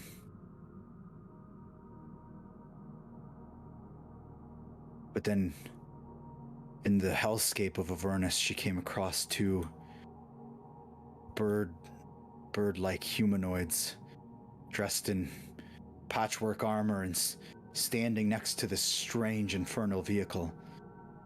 And they had odd weapons and tools with them.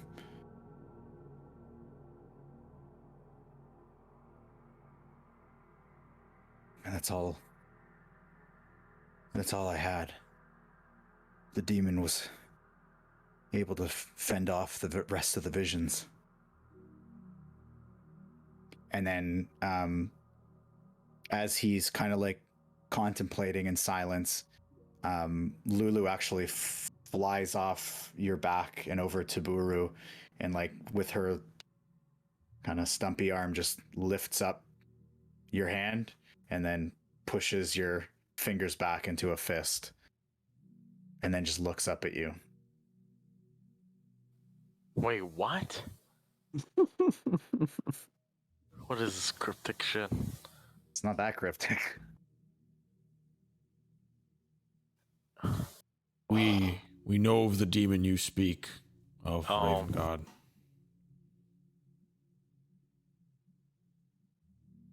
Lulu's memories have been coming back at times when I speak Celestial to her. We've been getting bits and pieces of her delirium coming back. Yes. She left that place scathed and damaged. It would make sense. There's not many circumstances that would make you lose your memory, but going through something like that, the blast that she walked away from, that giant festering scab, sight that I'm sure would torment anyone. But this demon, I haven't seen anything like it, and I hope never to.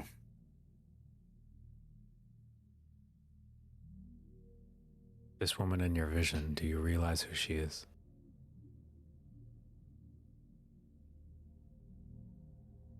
No. I've never seen her before. Zariel. It's not Zariel. Must be. This is regarding the fucking sword. I know what Zariel looks like and what she used to look like. Rhea? Maybe. This wasn't her. Oh my god, what did Lulu say before she said something? I gotta find it. Could it be Rhea, Yoll? Ray is a child.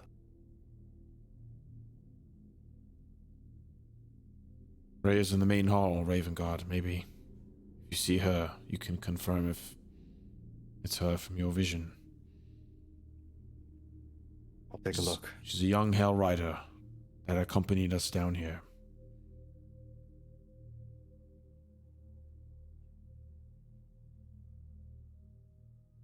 I'd like to meet her.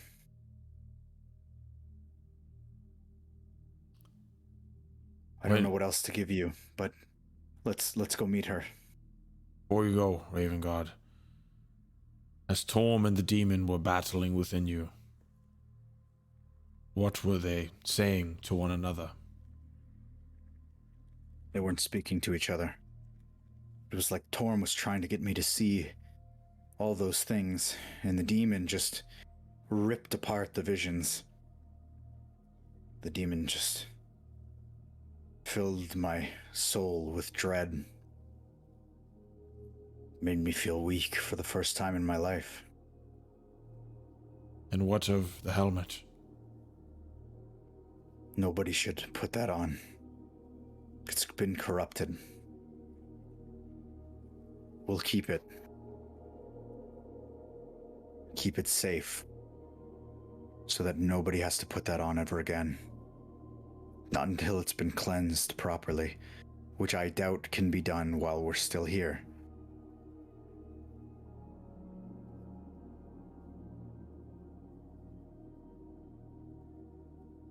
Someone must keep watch.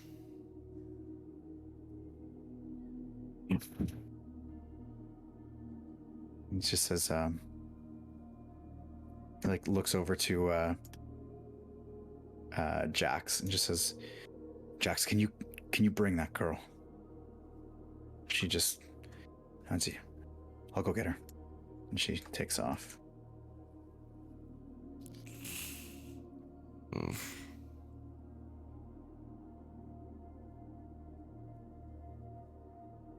And she returns with Rhea.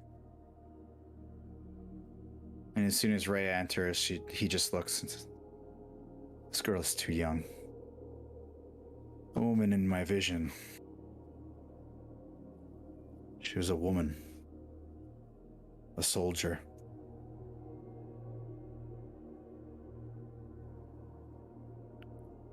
You, Lulu. Did you wait, you said her name, right? Mm-hmm. Okay. Lulu, do you remember who that was? You were right beside her. And it was you, I'm sure of it. And Lulu just kind of sheepishly, shakes her head. You have to restore her memories. She has to remember. Why she's here. The sword constructed a palace when it was stabbed into the ground.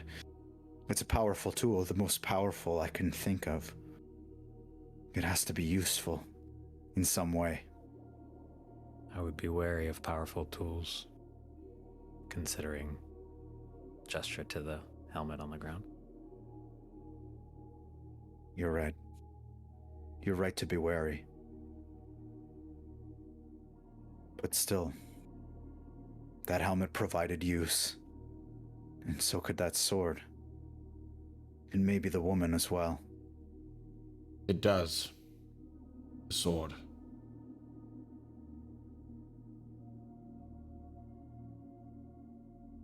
And how do you know that? How are you sure?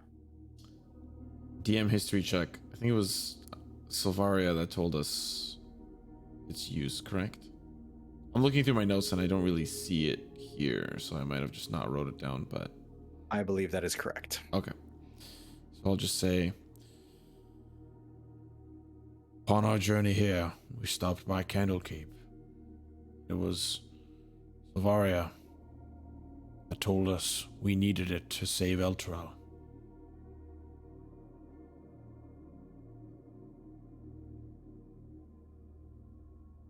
Then it must be found. It's all the pieces I can give you. I don't think it wise to put that back on for anyone. Not yet. But it seems like the secret that we need to unlock is in this room. And Lulu, again, sheepishly makes her way forward and kind of nudges at Buru at your fist. We have to go, Buru. Now's the time.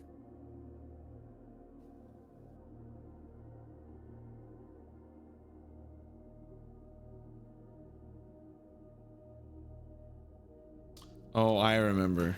I think I remember. I'm just gonna walk out of the room.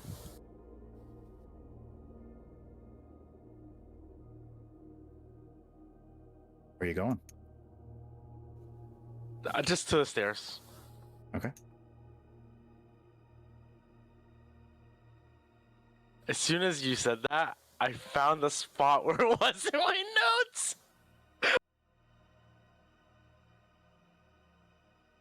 And Lulu steps forward now to everyone, or flies forward a little bit and just kind of hovers in the middle of the room and just goes, I don't remember a lot, but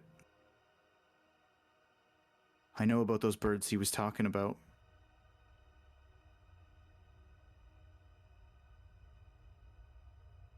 I think we just have to get down to the ground. And that's where I'm going to call the session. Right there. That's it for all y'all. When we return, you're going to be level 7. It starts with Oh. It starts with an F, right? Sure do. Yep. Okay.